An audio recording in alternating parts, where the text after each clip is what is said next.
ተሻረልን። ሃሌሉያ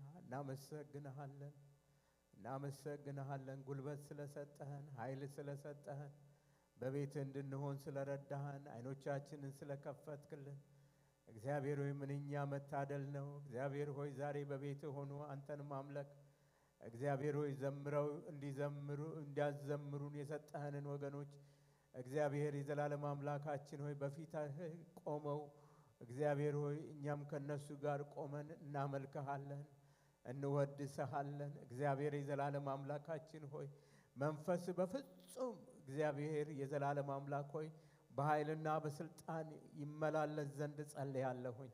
እነሱ በሚዘምሩበት ሰዓት ጌታ ሆይ ድንቅና ተአምራት ይሁን። ከአጋንንት ስራት ሰዎች ነፃ ይውጡ፣ የታመሙ ይፈወሱ። እግዚአብሔር ሆይ በጎነትህን እንይ። ዳዊት በገናም በደረደረ ጊዜ ከሳኦል ሕይወት እየተመነጠቀ አጋንንቶች ይወጡ ነበር። እግዚአብሔር ሆይ የዛሬ መዝሙር ይህንን ያድርግ። እግዚአብሔር ሆይ የከነከነንን አይምሯችንን ሁሉ የያዘንን ሁሉ የሚያስጥል የእግዚአብሔር ክብር በእነሱ ላይ ይውረድ።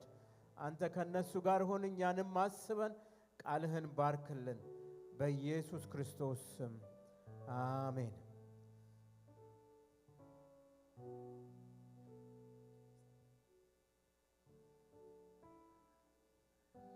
እንዴት አደራችሁ? እግዚአብሔር ይመስገን ነው። እዛው እንዳላችሁ አንድ የመጽሐፍ ቅዱስ ቃል አነብና ወደ መዝሙራችን እንገባለን። ማቴዎስ ምዕራፍ 8-23 ጀምሮ ያለውን አነባለሁ። ከዚያም ኢየሱስ ወደ ጀልባ ገባ፣ ደቀ መዛሙርቱም ተከትለውት ገብተው ሄዱ። ድንገት ኃይለኛ ማዕበል በባሕሩ ላይ ተነስቶ ጀልባው እስኪሸፍን ድረስ አወካቸው። በዚያን ጊዜ ኢየሱስ ተኝቶ ነበረ። ደቀ መዛሙርቱም ቀርበው ቀሰቀሱትና ጌታ ሆይ ጠፋን፣ አድነን አሉት። ኢየሱስም እናንተ እምነት የጎደላችሁ ለምን ይህን ያህል ፈራችሁ? ከዚያም ተነስቶ ነፋሱን ማዕበሉን ገሰጸ፣ ወዲያውም ጸጥታ ሰፈነ። ሰዎችም ነፋስና ማዕበል እንኳን የሚታዘዙለት ይህ እንዴት ያለ ሰው ነው እያሉ ተደነቁ ይላል ማለት ነው። እግዚአብሔር ይመስገን ነው። አሜን ነው። በሚያውከን ነገር ላይ በሚያስቸግረን ነገር ላይ እያለን እንኳን ጌታ በሰላም ተኝቶ ነበረ። የኛ ችግር የጌታን ሰላም አያውከውም። አሜን ነው ወይ? ነገር ግን ጌታ ብለን በተጣራን ጊዜ ችግሩ ባለ ጊዜ ጌታ እዛ ቦታ ካለ ተነስቶ ነፋሱን ወጀቡን ሁሉ ጸጥ የሚያደርግልን አምላክ ስላለን እግዚአብሔር የተባረከ ይሁን። ስለዚህ እያሰብን ጌታ ኢየሱስ ተኝቶበት ስፍራ ሁሉ ተቆጣጥሮ ማዕበል ቢነሳ ወጀቡ የሚለውን መዝሙር አብረን እንዘምራለን። እስቲ በጸሎት መንፈስ ጌታን እየጋበዝን እያሰብን ሕይወታችን ላይ ያለውን ማዕበል ሕይወታችን ላይ ያለውን ወጀብ እያሰብን ጌታ ግን በማዕበሉ ላይ ተቀምጦ በጀልባው ላይ ተቀምጦ ሰላም የሚሰጥንን አምላክ ሁላችንም እስቲ እናመልከዋለን። ሃሌሉያ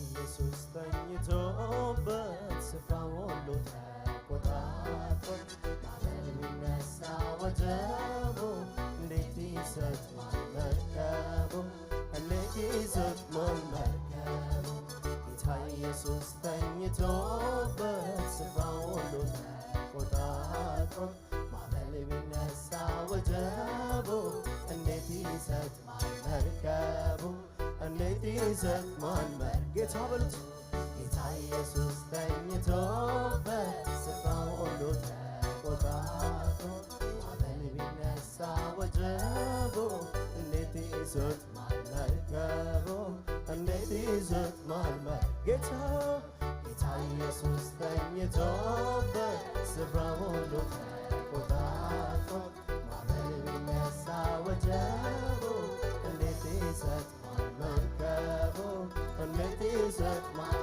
ጌታ ኢየሱስ ተኝቶበት ስፍራው ሁሉ ተቆጣጥሮ ማዕበል ቢነሳ ወጀቡ እንዴት ይሰጥማል መርከቡ እንዴት ይሰጥማል ጌታ ኢየሱስ ተኝቶበት ስፍራው ሁሉ ተቆጣጥሮ ማዕበል ቢነሳ ወጀቡ እንዴት ይሰጥማል መርከቡ እንዴት ይሰጥማል ጌታን በሉት ጌታ ኢየሱስ ተኝቶበት ስፍራው ሁሉ ተቆጣጥሮ ማዕበል ቢነሳ ወጀቡ እንዴት ይሰጥማል መርከቡ እንዴት ይሰጥማል ጌታ ኢየሱስ ተኝቶበት ስፍራው ሁሉ ተቆጣጥሮ ማዕበል ቢነሳ ወጀቡ እንዴት ይሰጥማል መርከቡ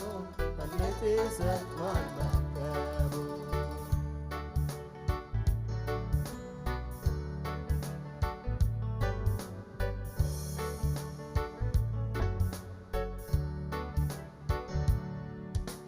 ጊዜው ቢያስፈራኝ ወጀቡ እጅግ ቢያየለ ጌታ ኢየሱስን ረስተነው እንደማያይ አርገነው አድኖን እያየ ምንጮኸው መፍትሄ ፍለጋ ምንሮጠው መፍትሄው ኢየሱስ አለበት አልሰጥምም በምንም አይነት መፍትሄው ኢየሱስ አለበት አልሰጥምም በምንም ስለ ጊዜው ብሉት ጊዜው ቢያስፈራኝ ወጀቡ እጅግ ቢያየለ ጌታ ኢየሱስን ረስተነው እንደማያይ አርገነው አድኖን እያየ ምንጮኸው መፍትሄ ፍለጋ ምንሮጠው መፍትሄው ኢየሱስ አለበት አልሰጥምም በምንም አይነት መፍትሄው ኢየሱስ አለበት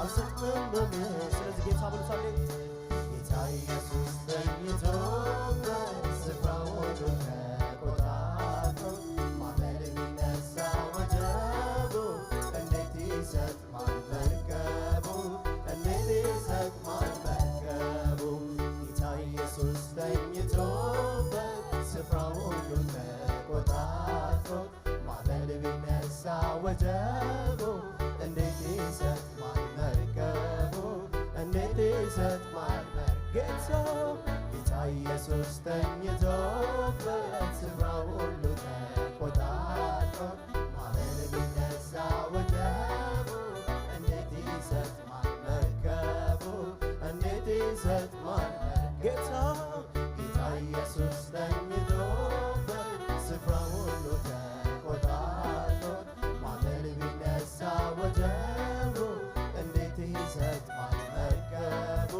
እንዴት ይሰጥማል መርከቡ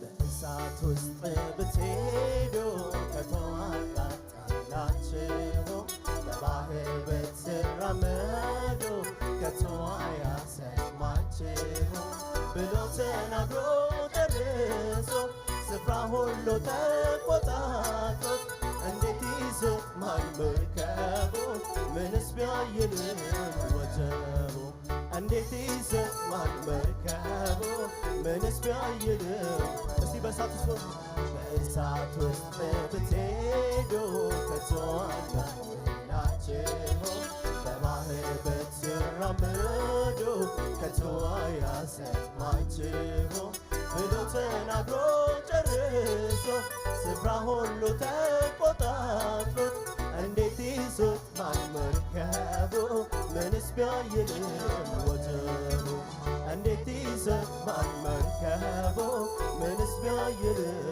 ስለዚህ ጌታ በሉት ጌታ ኢየሱስ ተኝቶበት ስፍራውን ሁሉ ተቆጣጥሮ ማዕበል ቢነሳ ወጀቡ እንዴት ይሰጥማል መርከቡ እንዴት ይሰጥማል ጌታ ኢየሱስ ተኝቶበት ስፍራውን ሁሉ ተቆጣጥሮ ማዕበል ቢነሳ ወጀቡ እንዴት ይሰጥማል መርከቡ እንዴት ይሰጥማል ጌታ በሉት ጌታ ኢየሱስ ተኝቶበት ስፍራውን ሁሉ ተቆጣጥሮ ማዕበል ቢነሳ ወጀቡ እንዴት ይሰጥማል መርከቡ እንዴት ይሰጥማል መርከቡ።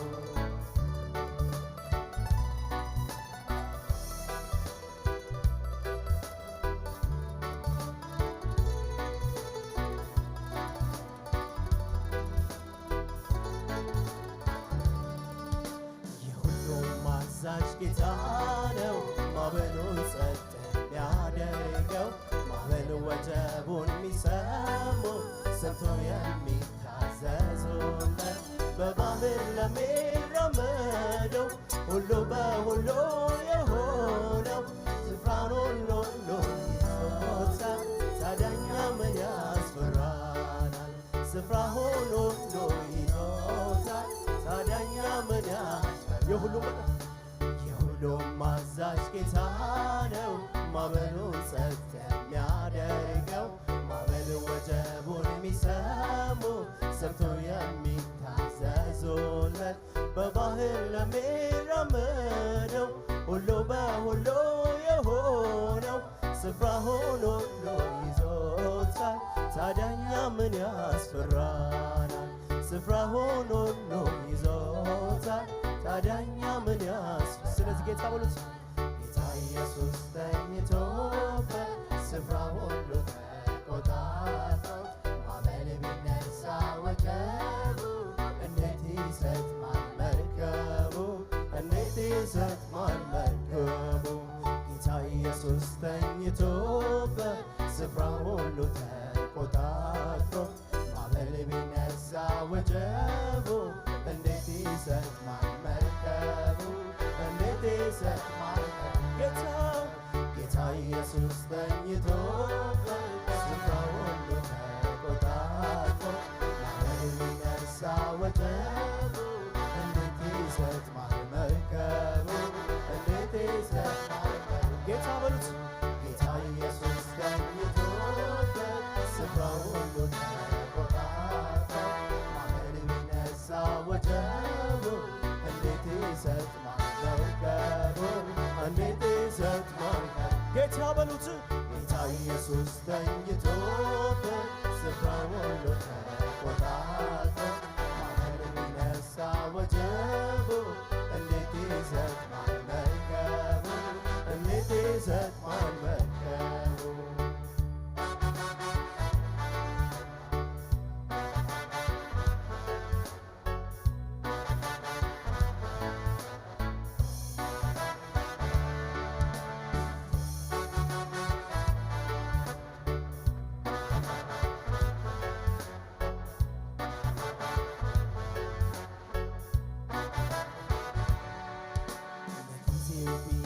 ያስፈራኝም ወጀቡ እጅግ ቢያየለም ጌታ ኢየሱስን ረስተነው እንደማያየን አርገነው አድኖን እያየን ምንጮኸው መፍትሄ ፍለጋ ምንሮጠው መፍትሄው ኢየሱስ አለበት አልሰጥምም በምንም አይነት መፍትሄው ኢየሱስ አለበት አልሰጥምም በምን እስቲ ለጊዜው በሉት ለጊዜው ቢያስፈራኝ ወጀቡ እጅግ ቢያየለን ጌታ ኢየሱስን ረስተነው እንደማያየን አርገነው አድኖን እያየን ምንጮኸው መፍትሄ ፍለጋ ምንሮጠው መፍትሄው ኢየሱስ አለበት አልሰጥምም በምንም አይነት መፍትሄው ኢየሱስ አለበት አልሰጥምም በምንም አይነት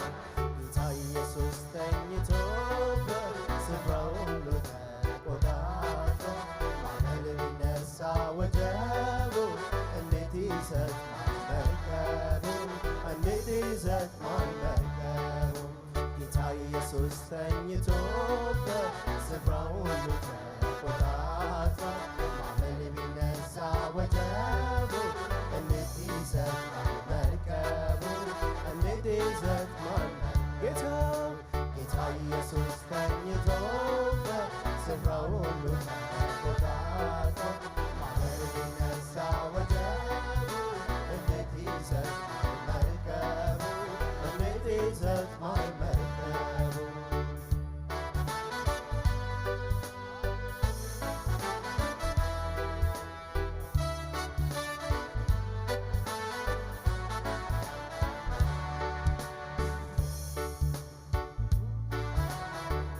በሮች ከፈቱ እሱን አንሰዋለን አዜምለታለሁ አነሰው ሊጣፍጠን ለሞተው ሕይወቴ ነፍስን ዘርቷልና መንግሥቱ ይባረክ ስሙ ይመስገን። እስኪ የእውቀት በሉት የእውቀት ራብ የጥበብ ጌታ ምንም ቢፈተን የማይረታ በሰው አእምሮ አይገመትም ወርዱ ስፋቱ የእውቀት በሉት የጌታ የእውቀት ራብ የጥበብ ጌታ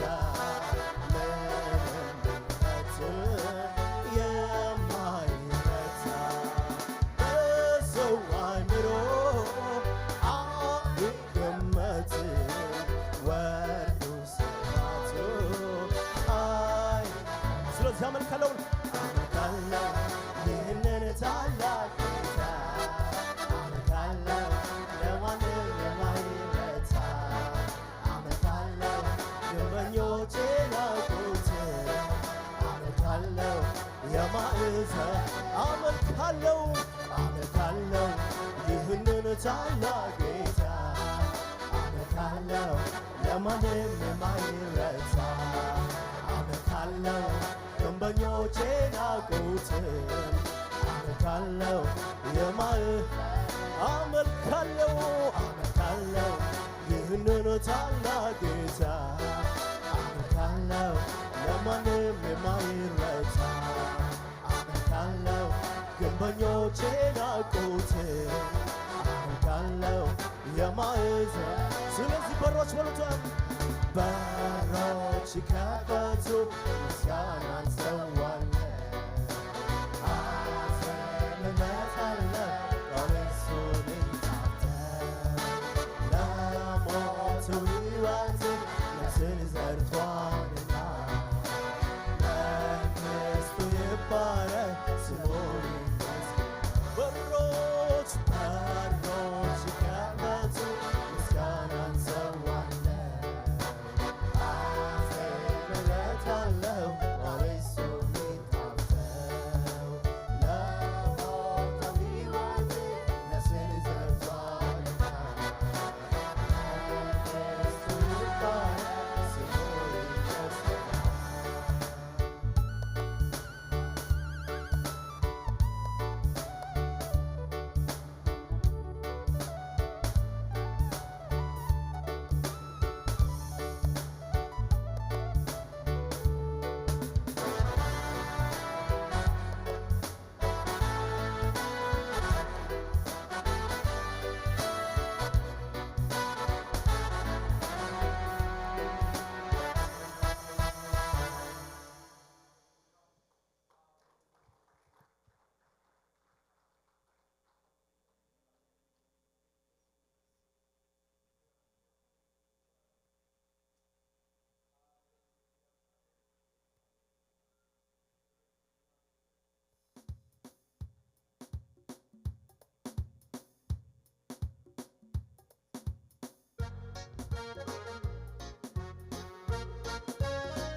በጭብጨባ ጌታን እያከበርን አብረን እንዘምራለን። ኢየሱስ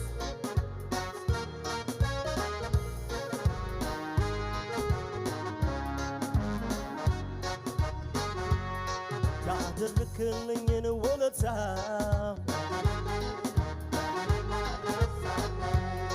ከየት እናነሳኸኝ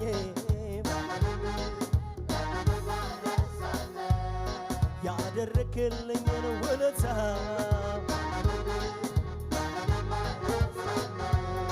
ከየት እናነሳኸኝ ያደረክልኝ ብሎት ያደረክልኝን ውለታ በምንም አልረሳም ከየት እናነሳኸኝ በምንም አልረሳም ያደረክልኝን ውለታ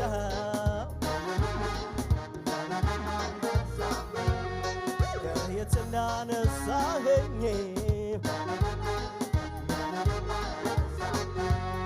ከትላንቱ ሌሊት ካስፈሬው ከዚያ ከጨለማ ነቅሰህ ስታወጣኝ ኢየሱስ ማነው ባይኑ ያላየ ማነው ጆሮ ያልሰማ ቆሻሻዬን ሸክሜን አራግፈህ ሰው ስታደርገኝ ያደረግልኝን ውለታ በምንም አልረሳም በምንም አልረሳም በምንም አልረሳም በምንም አልረሳም በምንም አልረሳም ያደረግልኝን ውለታ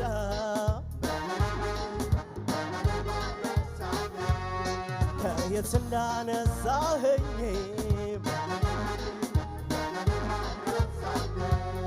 ያደረግልኝን ውለታ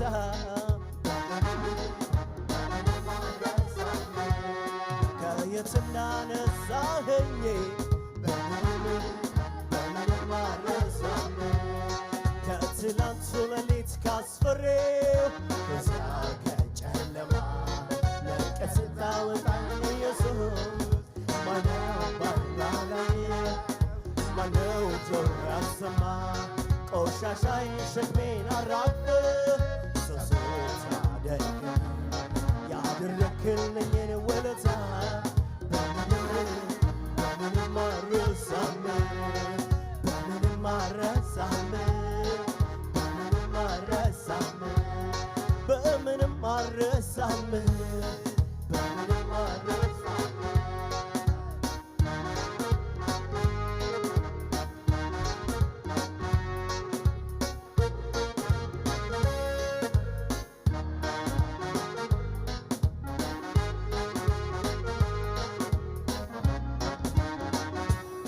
መነሻ እንደሌለው መድረሻዬ ላይ ቆሜ የምስጋና ቃሌን ለማጠፍ የረዳኝን ወዲያ ጥዬ ከእናቴ ማኅፀን ስወጣ በስኬት ካባ ተሾሜ ይመስለኛል አልኩት ነፋሱ የማለፊያ የችግሬ ምንም እንዳልሆነ አላወራም ቆሜ መነሻ እንደሌለው መድረሻዬ ላይ ቆሜ የምስጋና ቃሌን ለማጠፍ የረዳኝን ወዲያ ጥዬ ከእናቴ ማኅፀን ስወጣ በስኬት ካባ ተሾሜ ይመስለኛል አልኩት ነፋሱ የማለፊያ የችግሬ እኔም እንዳልሆነ አላወራም ማን ደርሶ ማን አግዞ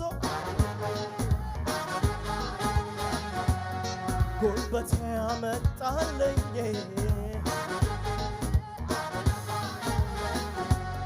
ጥበቤ በዝቶ እውቀቴ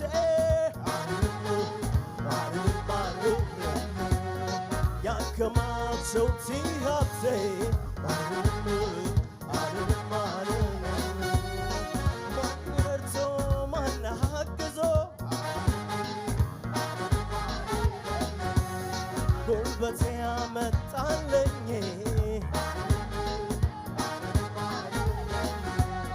ጥበቤ በዝቶ እውቀቴ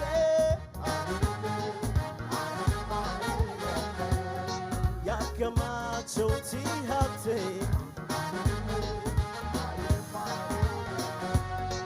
በምንም አልረሳም በምንም አልረሳም በምንም አልረሳም በምንም አልረሳም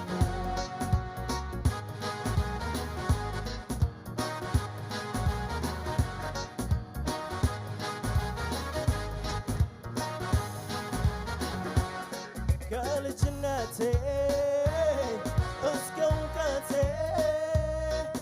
ያሳደግከኝ ያስተማርከኝ ያሳደግከኝ ያስተማርከኝ በፍቅር እጄ አጉርሰኸኛል መምህሬ ነህ መች ረሳኸኛል መምህሬ ነህ መች ረሳኸኛል ከልጅነቴ እስከ እውቀቴ በልጅነቴ ያሳደግከኝ ያስተማርከኝ ያሳደግከኝ ያስተማርከኝ በፍቅር እጄ አጉርሰኸኛ መምህሬ ነህ መች ረሳኛ መምህሬ ነህ መች ረሳኛ ወጪ ሆና ላየው ላንተ አልደሰት በግብዣ ትዝታ ገብቶኛል በቤቴ ያደረገው አብዝተህ ለኔ ያስፈረምከው ወጪ ሆና ላየው ላንተ አልደሰት በግብዣ ትዝታ ጉልበት አብዝተህ ለኔ ያስፈረምከው ማን ረድቶ ማን አግዞ ጉልበት ያመጣልኝ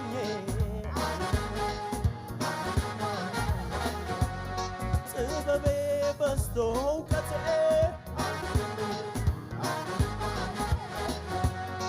ያከማቸውት ሀብቴ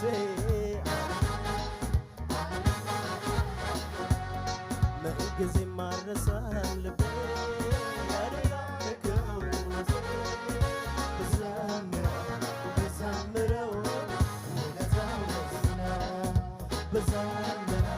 ብዘምረው ምንጊዜም ማረሳህ ልቤ ለኔ ያረከው ልቤ ብዘምረው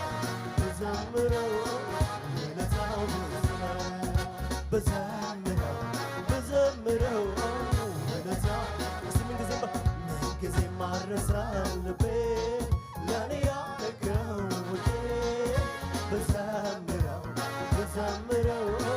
ውለታው ብዙ ነው ብዘምረው ውለታው ብዙ ነው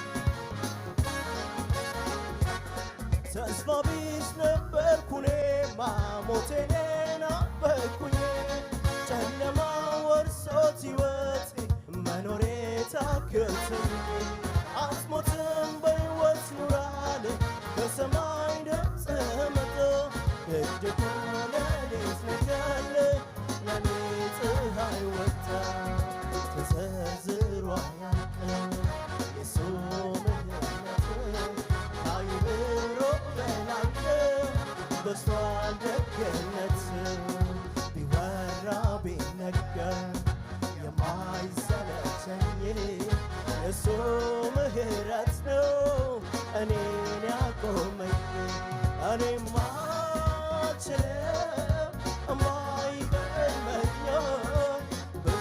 ብዙ ነገር ትዝ ይለኛል እኔማ አልችልም የማይገርመኝ ብዙ ነገር ትዝ ይለኛል ይሄ ነው የገባኝ ዝም ብሎ መዘመር ሁኔታው ያለ እግዚአብሔርን ማክበር ይሄ ነው የገባኝ ዝም ብሎ መዘመር ሁኔታው ያለ እግዚአብሔር ይሄ ነው በልቼ ገዛ ይሄ ነው የገባኝ ዝም ብሎ መዘመር ሁኔታው ያለ እግዚአብሔርን ማክበር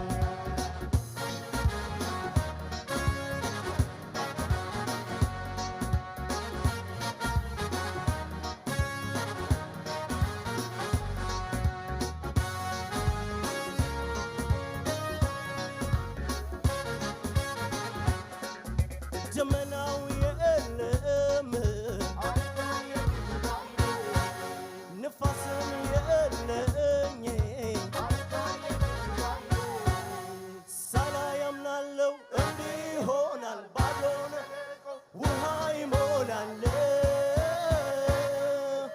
ይሄ ነው የገባኝ ዝም ብሎ መዘመር ሁኔታ ያለ እግዚአብሔርን ማክበር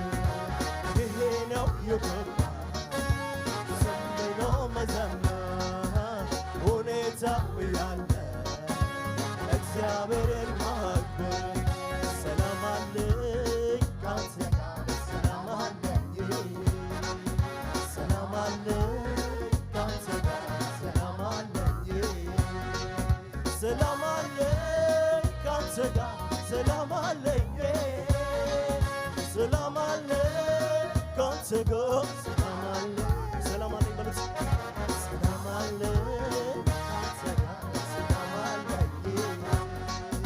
ሰላም አለ ካንተ ጋር ሰላም አለ ሰላም አለ ካንተ ጋር ሰላም አለ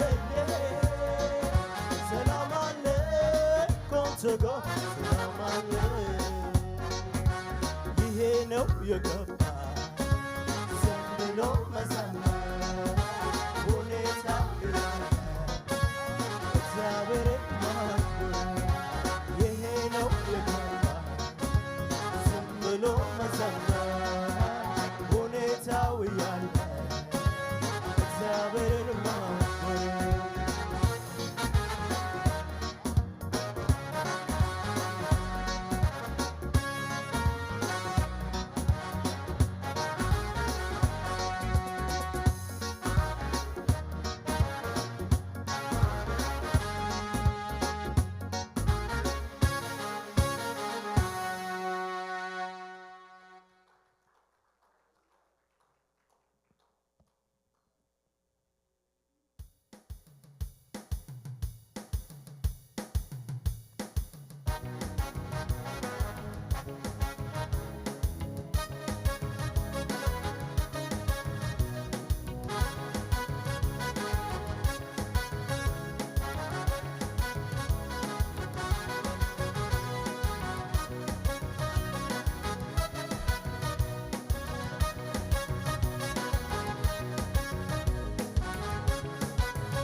ያሸንፋል ወንጌል ይታደጋል ወንጌል ሰው ያደርጋል ወንጌል ይለውጣል ወንጌል በሉ እስኪ ወንጌል ይታደጋል ወንጌል ሰው ያደርጋል ወንጌል ይለውጣል ወንጌልን ይዞ የምን መፍራት ተናገር እንጂ ላልሰሙት ቤት የለም የዋላ መሄድ ነው እንጂ ከኢየሱስ ጋር የምስራቹን እየሰበከ በሽተኞችን የፈወሰ ኢየሱስ ሰጥቶን ሄዷል አደራ ተነስተን ዛሬ ወንጌል እንስራ በወንጌል አላፍርም በወንጌል አላፍርም በወንጌል አላፍርም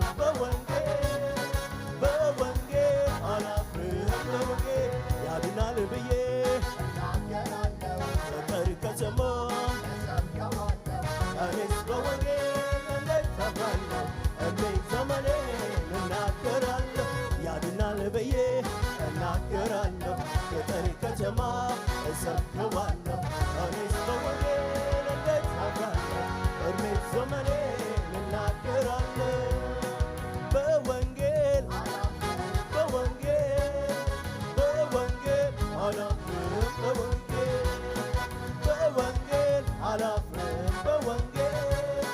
በወንጌል አላፍርም በወንጌል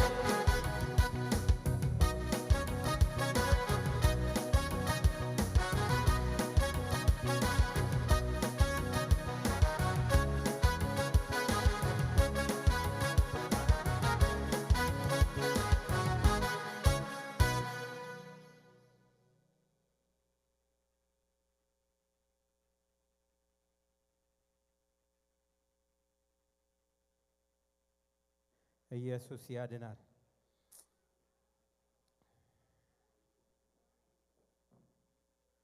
እሺ ልጆቻችን መዓት ናቸው ዛሬ ደስ ሲሉ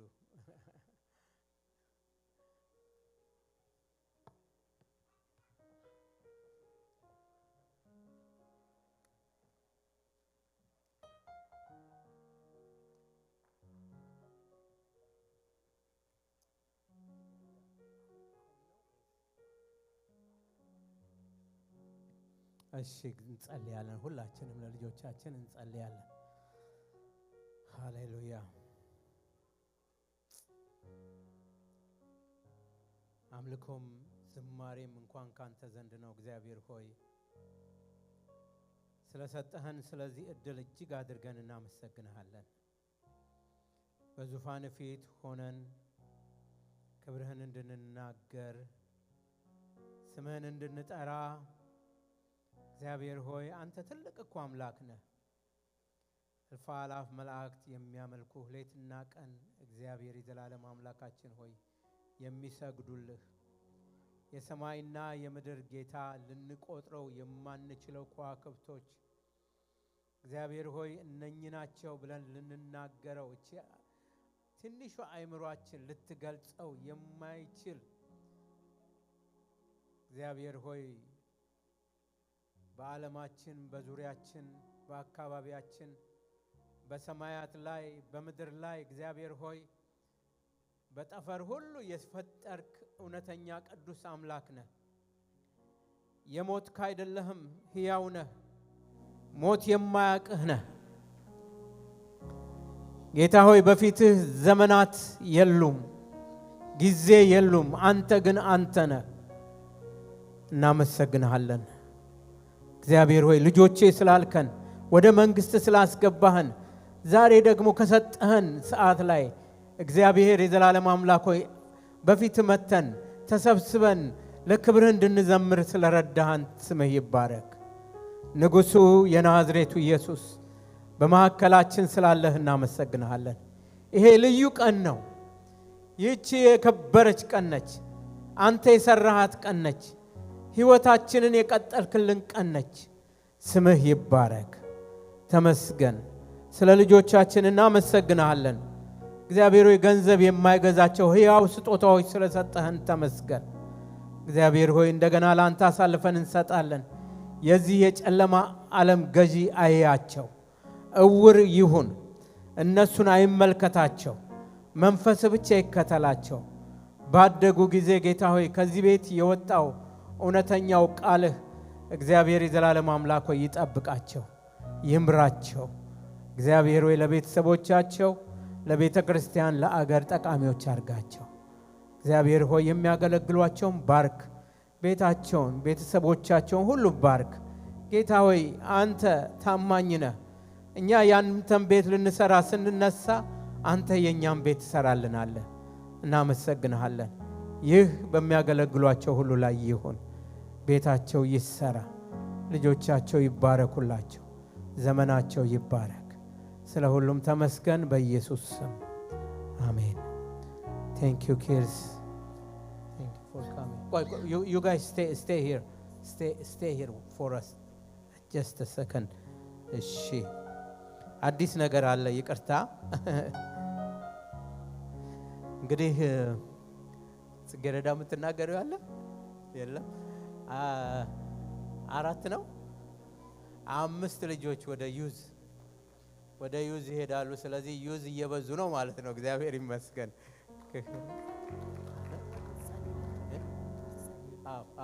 Okay, ማን ናችሁ? Which one is going to use Kirubel? Kirubel is, oh. Okay.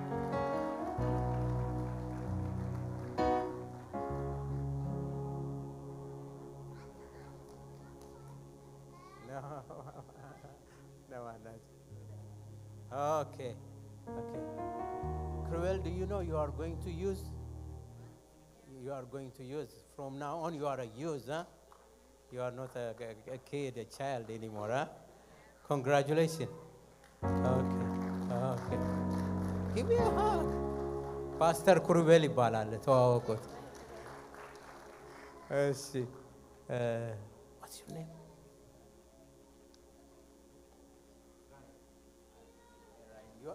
You know you are going to use. Okay, congratulations. No more. Reggie. Okay, Reggie is going to use now, huh? No more kid anymore, huh? You are a big one, huh? Okay, let me have a hug. Come on, give me a hug. Okay. Okay.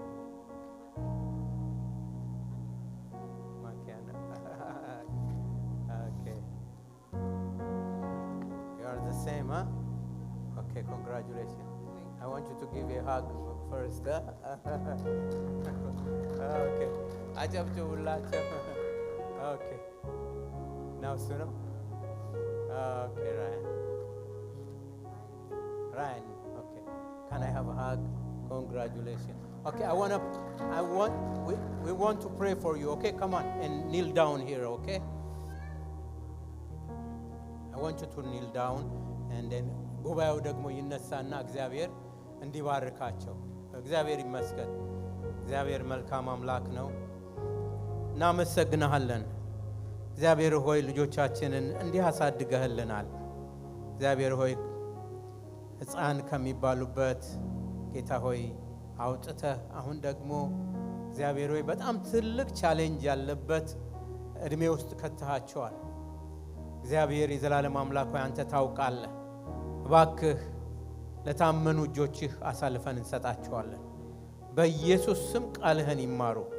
እግዚአብሔር ሆይ ከባድ በሆነ ውሳኔ ባለበት እግዚአብሔር ሆይ ጉልምስና በመጣበት ሰዓት እግዚአብሔር ሆይ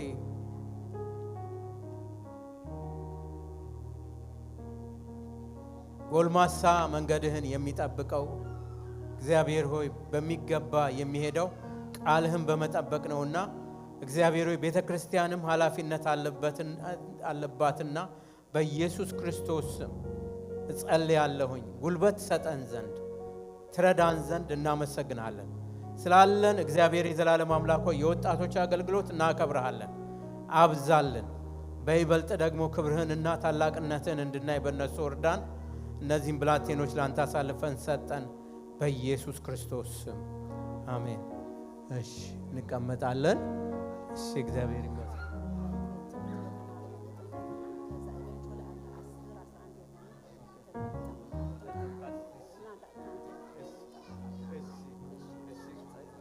ጌታ ይባርክሽ። እሺ እግዚአብሔር እናመሰግናለን። አሁን ደግሞ ያሉን ወጣቶች ያለፈው ሳምንት ያው እንግዲህ አናውንስ አድርገን ነበረ እና ፋይናንሻሊ እርዱን ብለው ነበርና ሄደዋል። እግዚአብሔር ይመስገንና አይነቱ ይዟቸው ሄደዋል። አይነቱ ትንሽ ሪፖርት ያቀርብልናል እና ሪፖርት 1-5 ደቂቃ ይሰጠናል። ከዛ በኋላ እግዚአብሔር የተመሰገነ ይሁን።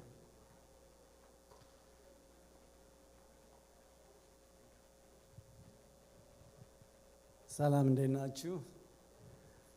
እግዚአብሔር ይመስገን። ልጆቻችን ወጣቶቻችንን ሪትሪት ይዘን ሄደን ነበር። እግዚአብሔር ይመስገን በጣም መልካም ጊዜ ነበረን። ለጸለያችሁልን፣ ለፋይናንሻል ለረዳችሁን፣ ለቤተ ክርስቲያን ለሁላችሁም በእውነት ቴንኪዩ እንላለን። በጣም ጥሩ ጊዜ ነበረን። ያው ትምህርት ይማራሉ ኤቭሪ ሰንዴይ፣ ግን የፌሎሺፕ ጊዜ የፈን ጊዜም አብሮ እንዲሆን ብለን ነው ያደረግነውና በጣም እግዚአብሔር ይመስገን በጣም ደስ የሚል ጊዜ ነበረን። ብዙ ፒክቸሮች አሉ። በደንብ ፒክቸሮቹ ባይታዩም ግን ብዙ ፌሎሺፕ ጊዜ ነበራቸው። እግዚአብሔር በጣም ባርኳቸዋል። ሄሊም ሴቶቹን አስተምራቸው ብዙ ነገር ብዙ ደስ ብሏቸዋል፣ ተባርከዋል። እና በእውነት ልጆቻችን ከእኛ አንዳንድ ጊዜ ሳስበው እኛ የትም አንሄድም፣ ኦልሬዲ ተመስርተናል ብዬ አስባለሁ። ግን ልጆቻችን ያለባቸው ኢንፍሉዌንስ ያለባቸው ፕሬሸር በጣም ብዙ ነው።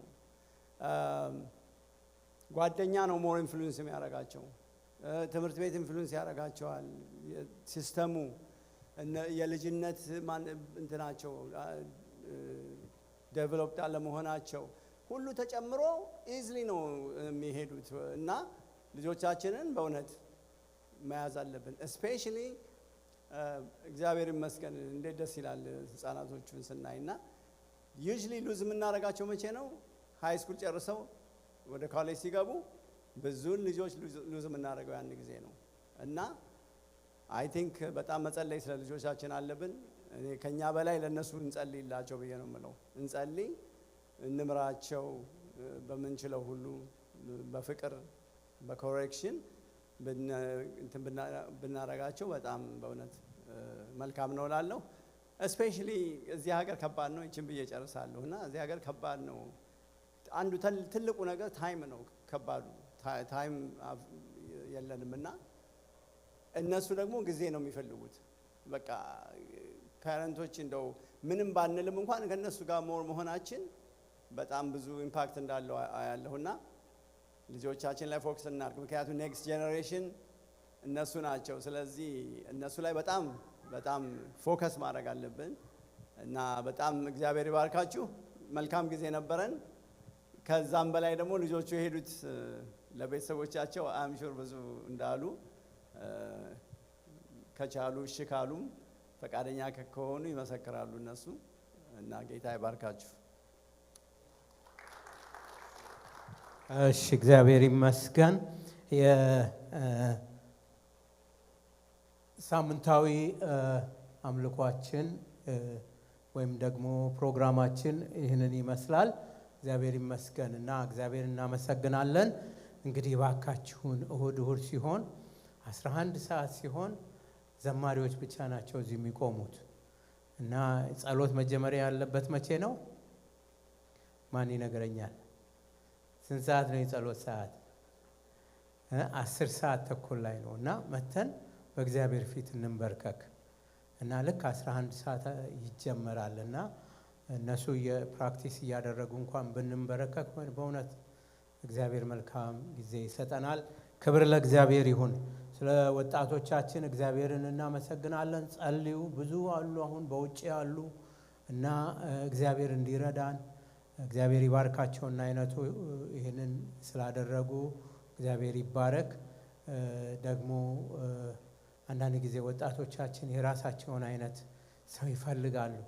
ስለዚህ በእነሱም ላይ ተጨምረው እንዲያገለግሉ ሌሎችን ወይንም ደግሞ ሌላ ሰው እንደው እንዲመጣ እየጸለይን ነው ያለነው እንደ ቤተ ክርስቲያን መሪ እና ስለ ወጣቶቻችን ጸልዩ።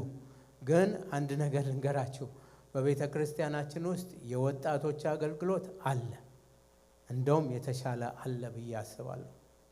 የእግዚአብሔር ቃል በደንብ ይሰማሉ፣ ሳይሰሙ አይሄዱም ወጣቶች። ስለዚህ እዚህ ቤተ ክርስቲያን የወጣቶች ፕሮግራም የለም፣ ልጆቼን ሌላ ቸርች ልውሰድ የምትሉ ትክክል አይደላችሁ። ይቅርታ አድርጉልኝ እና አለ። አይነቱ በጣም ያስተምራል። በአይነቱ ትምህርት ምንም ዳውት የምናደርገው ነገር የለውም። በደንብ ኮሚኒኬት ያደርጋል። ቋንቋውም ጥሩ ነው። ስለዚህ ጥሩ ላይ ነው ያለ ነው። ግን አንዳንድ ጊዜ የሚፈልጉት የራሳቸው የሆነ ሰው ነው፣ አክሰንት የሌለው በቃ ከዚህ ያደገ ሰው ነው። ያንን እንዲረዱት እንፈልጋለን። እግዚአብሔር ይረዳናል። ግን የወጣቶች አገልግሎት አለ። ክብር ለእግዚአብሔር ይሁን። እግዚአብሔር ይመስገን። ዛሬ የምን ቀን ነው? ዛሬ የምን ቀን ነው? ወር በገባ የመጀመሪያው ቀን ምንድን ነው? ማን ይነግረኛል? ፓስተር ዘካርያስ እንግዲህ በየወሩ እየመጣ ስለ ወንጌል ይናገራል። የወንጌል የስርጭት ቀን ነው ብለን ነው ያሰብነው። ወር በገባ የመጀመሪያው ወር እሱንም በጣም ስትሪክት አድርገነው እግዚአብሔር ሰጠኝ እንደዚህ የምትለውን ነገር ሌላ ጊዜ ታደርጋለህ። መናገር ያለብህ ወንጌል ብቻ ነው። ለምን ቤተ ክርስቲያን የተጠራችው የወንጌል ነገር ነው ብለን እሱም ተስማምቶ የወንጌል ነገር እያስተማረን ነው። ስንቶቻችሁ እየተዘጋጃችሁ ነው? በእውነት ስንቶቻችሁ?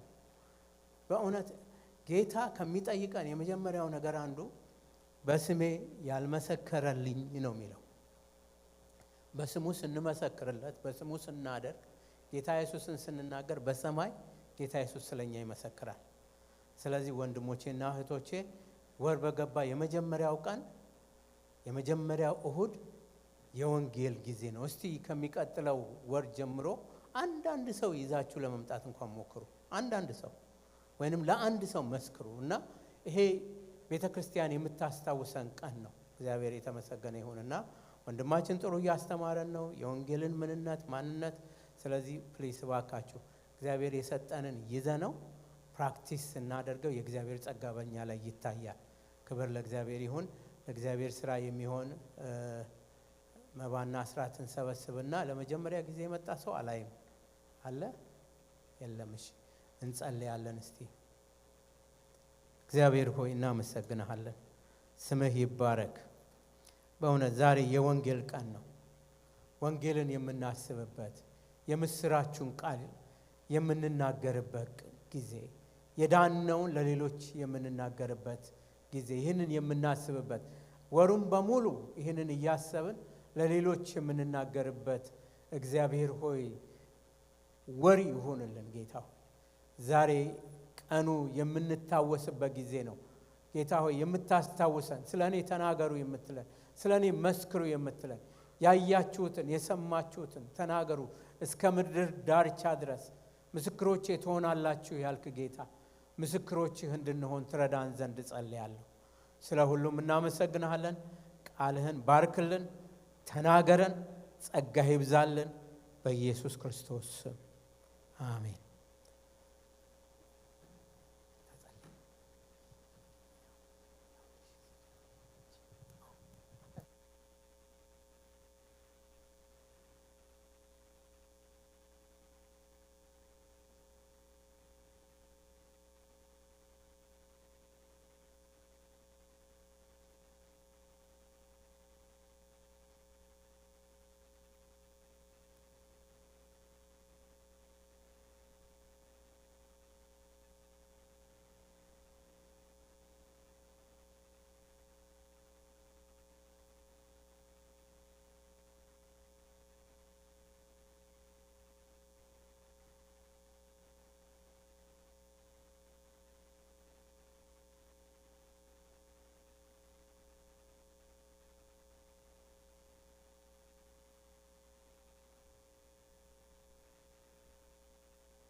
እንደምን ሰነበታችሁ?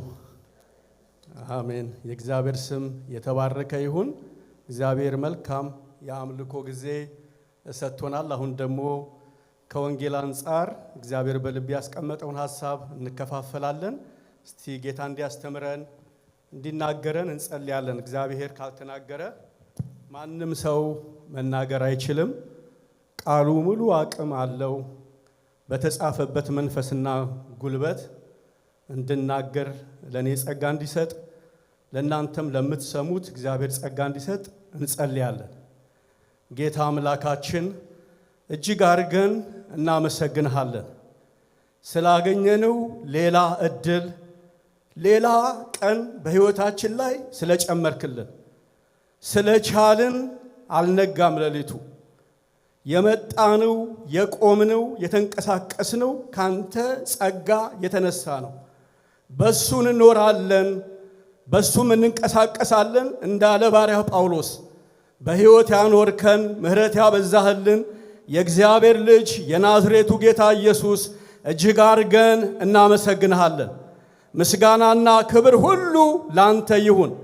ብዙ ሞቶች፣ ብዙ አደጋዎች፣ ብዙ መቅሰፍቶች ከቤታችን ከሕይወታችን ከልክለህልን በፊትህ በምህረት ለመቆም ችለናል። ክብርና ምስጋና ላንተ ይሁን። አሁን ደግሞ የልጅህን ግርማ የልጅህን ውበት በመካከላችን እንድትገልጥ ቃልህ በሙላት በኃይል እንዲገለጥ እግዚአብሔር አምላካችን እንጸልያለን። ይህን የማይወድ የጨለማ ሥራ የአጋንንት ሁሉ ጉልበት በጌታ በኢየሱስም ይመታ። ክብር ሁሉ ላንተ ይሁን። አቤቱ እንደተባለው ለምንኖርለት የሕይወት ዓላማ እግዚአብሔር ቃልህ አቅምና ስንቅ እንዲሆነን ለሳምንቱ ለወሩ የሚሆንን ነገር እንድታስታጥቀን እለምንሃለሁ። ክብር ሁሉ ላንተ ይሁን። እንግዲህ በየወሩ አንዴ ስለ ወንጌል እንነጋገራለን። ባለፈው ጊዜ ባለፉት ወራት ለምንድነው ወንጌል መመስከር ያለብን የሚሉ ሐሳቦችን አንስተን ነበረ እና ወንጌል መመስከር ለምንድነው ያስፈልገው የሚለውን አይ ቲንክ ለሁለት ለሶስት ወራት እሱን ሐሳብ ነበር ሳካፍል የቆየሁት። ቀጥለን ግን የምናካፍለው ራሱ ወንጌሉ ምንድነው የሚለውን ነበር የተነጋገርነው። ራሱ ወንጌል ምንድነው ስንል የመስቀሉ ሥራ ነው፣ የኢየሱስ ሞት ነው የምንናገረው፣ የጌታ የኢየሱስ ክርስቶስን የመስቀል ሥራ ነው ብለን ተነጋግረናልና ኢየሱስን ነው የምንነግራቸው፣ መሞቱን ነው የምንነግራቸው። ሞቱን ስናወራ ግን ምንድነው ሞቱ? ሞቱ የዓለም ሁሉ ሕዝብ ዜና ነው፣ የብዙ ሰዎች ዜና ነው። የኢየሱስን መሞት የማያውቅ ሰው የለም። እና ሞቱን ስንናገር ምንድነው ብለን ስንል የመስቀሉን ትሩፋቶች ወይንም ደግሞ በመስቀሉ ላይ የተገኘውን ውጤት ነው የምንነግራቸው ብለን አንድ ሶስት ነገሮች ዋና ዋና ነገሮችን አይተናል። ከመስቀሉ የተነሳ ነው የጸደቅነው። መጽደቅ የሚገኘው በጌታ በኢየሱስ ክርስቶስ ብቻ ነው። የሰው ልጅ በሚሰራው መልካም ሥራ ሊጸድቅ አይችልም። የሚያጸድቀው ኢየሱስ ነው ብለናል። ስለዚህ መስቀሉን ስናወርም ስንናገር የምንናገረው የማጽደቁን አቅም ነው። ሁለተኛው ከሕግ ስርዓት የተፈታንበት ነው። የጌታችን የኢየሱስ ክርስቶስ መስቀል የጸደቅንበት ብቻ ሳይሆን የተፈታንበትም ነው። ከሕግ ስርዓት ተፈተናል ብለን ተነጋግረናል። ከዛ ግን ቤዛነት ያገኘንበት ወይንም የተዋጀንበት ነው ብለን ስለመዋጀት ቢያንስ ሁለት ገጽታውን ለማየት ሞክረናል። በአሁን ጊዜ የሆነና ወደፊት ከሚሆነው አንጻር ስለ ክርስቶስ ኢየሱስ መበጀት ተነጋግረናል እና መበጀትን ስናወራ የኛ ዋጋ የሰው ልጆች ዋጋ የዳነው ሰዎች ዋጋችን ደሙ ነው ብለናል። ምን እናህላለን ብለን ስንል ኢየሱስ የከፈለውን ነው የምናህለው፣ የተገዛንበትን ነው። የተገዛኑ ደግሞ በጌታችን በኢየሱስ ክርስቶስ ፍጹምና ቅዱስ ሕያው ደም ነው። ስለዚህ የእያንዳንዱ ሰው ዋጋ የዳነ ሰው ዋጋ የሥራውን ያክል አይደለም፣ የአካውንቱን ያክል አይደለም፣ የዘሩን የብሔሩን የቀለሙን ያክል አይደለም፣ የደሙን ያክል ነው። ዋጋችንን ያናረው ከፍ ያደረገው ኢየሱስ ነው። ከዛ የሚበልጥም የተሻለም ዋጋ የለንም።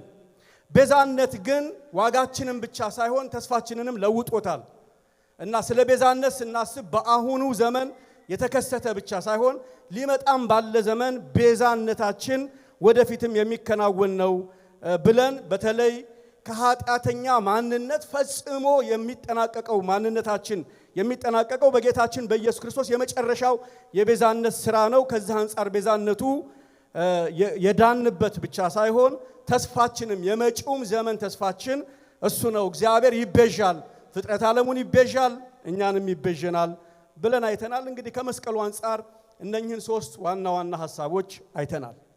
ግን መስቀሉ በጣም ብዙ ነው። በዛ ዙሪያ ብንቀጥል ይቻል ነበር። ግን ከጊዜ የተነሳ ዋና ዋና ነገሮች ላይ ማተኮር ግድ ይላል። ዛሬ የማካፍላችሁ በልቤ ውስጥ ያለው ሐሳብ ርዕስ ለምጽፉ ሰዎች የወንጌሉ አገልግሎት የመኖራችን ምክንያት በሚል ሐሳብ ነው። አንድ ጊዜ ዳዊት እግዚአብሔርን አንድ ጥያቄ ጠየቀው። የጠየቀው ጥያቄ እንዲህ የሚል ነው፣ የሕይወቴ ዘመን ምን ያህላል አለ። ይህን ጥያቄ ጠይቆ የሚያውቅ ሰው አለ? በምድር ላይ የምኖረው ምን ያክል ዓመታት ነው ብሎ የጠየቀ ሰው ከመካከላችን ይኖር ይሆን? ስንት ዓመት እኖራለሁ፣ ከዚህ በኋላ ምን ያክል ዓመት ነው የምኖረው ብሎ እግዚአብሔርን ጠየቀ። ኃላፊና ጠፊ መሆኑን ረዳም ዘንድ ብሎ ይላል።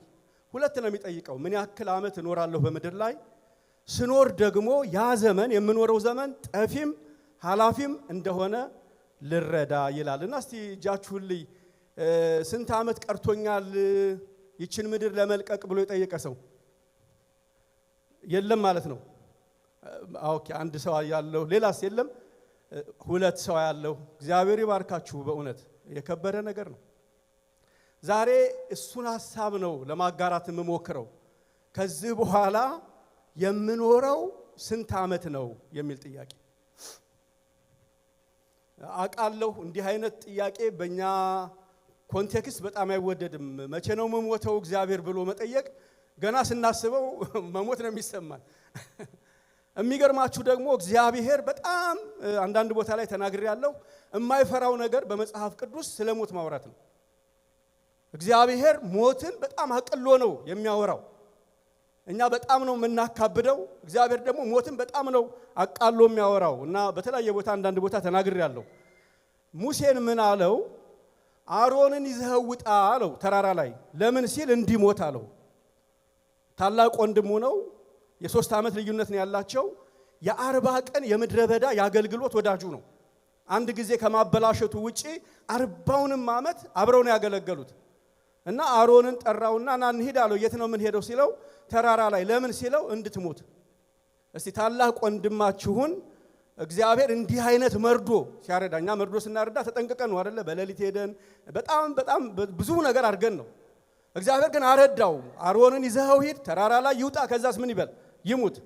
እና አሮን ሄደ፣ ተራራ ላይ ባያለው ሞተ ማለት ነው። እሱ ስለ አሮን ነው ልንል እንችላለን። ከዛ ከተወሰነ ዓመት በኋላ መጣና ደግሞ ሙሴን ተራራ ላይ ውጣ አለው። ለምን ሲለው እንድትሞት አለው። አሁን ተራራ ላይ ውጣና ሙት ቢለን እግዚአብሔር ገና ተራራው ላይ ሳንደርስ ምን ሆነናል? ሞተናል። ምንድነው ስትሉ እግዚአብሔር ለሞት ያለው እሳቤ ወይንም በምድር ላይ ለምንቆይበት ዘመን ያለው እሳቤ በጣም ትንሽ ነው። ለምን ከተባለ ከዘለዓለሙ አንፃር ይሄ ህይወት በጣም ጥላ ነው፣ አጭር ነው፣ እንፋሎት ነው። ግን ዳዊት የጠየቀው እምኖረው ዘመን ምን ያክል ቀረኝ ብሎ ይጠይቃል። እሱም ብቻ አይደለም፣ ይሄ የምኖረው የቀረው ዘመን ግን ኃላፊም ነው ጠፊም እንደሆነ ደግሞ ምን ልበል ልረዳ ይላል። ዛሬ እንግዲህ ለማካፈል የምሞክረው እንዳልኳችሁ የወንጌሉ አገልግሎት የመኖራችን ምክንያት ነው። ትናንትና መሞት እንችል ነበር፣ አልሞትንም።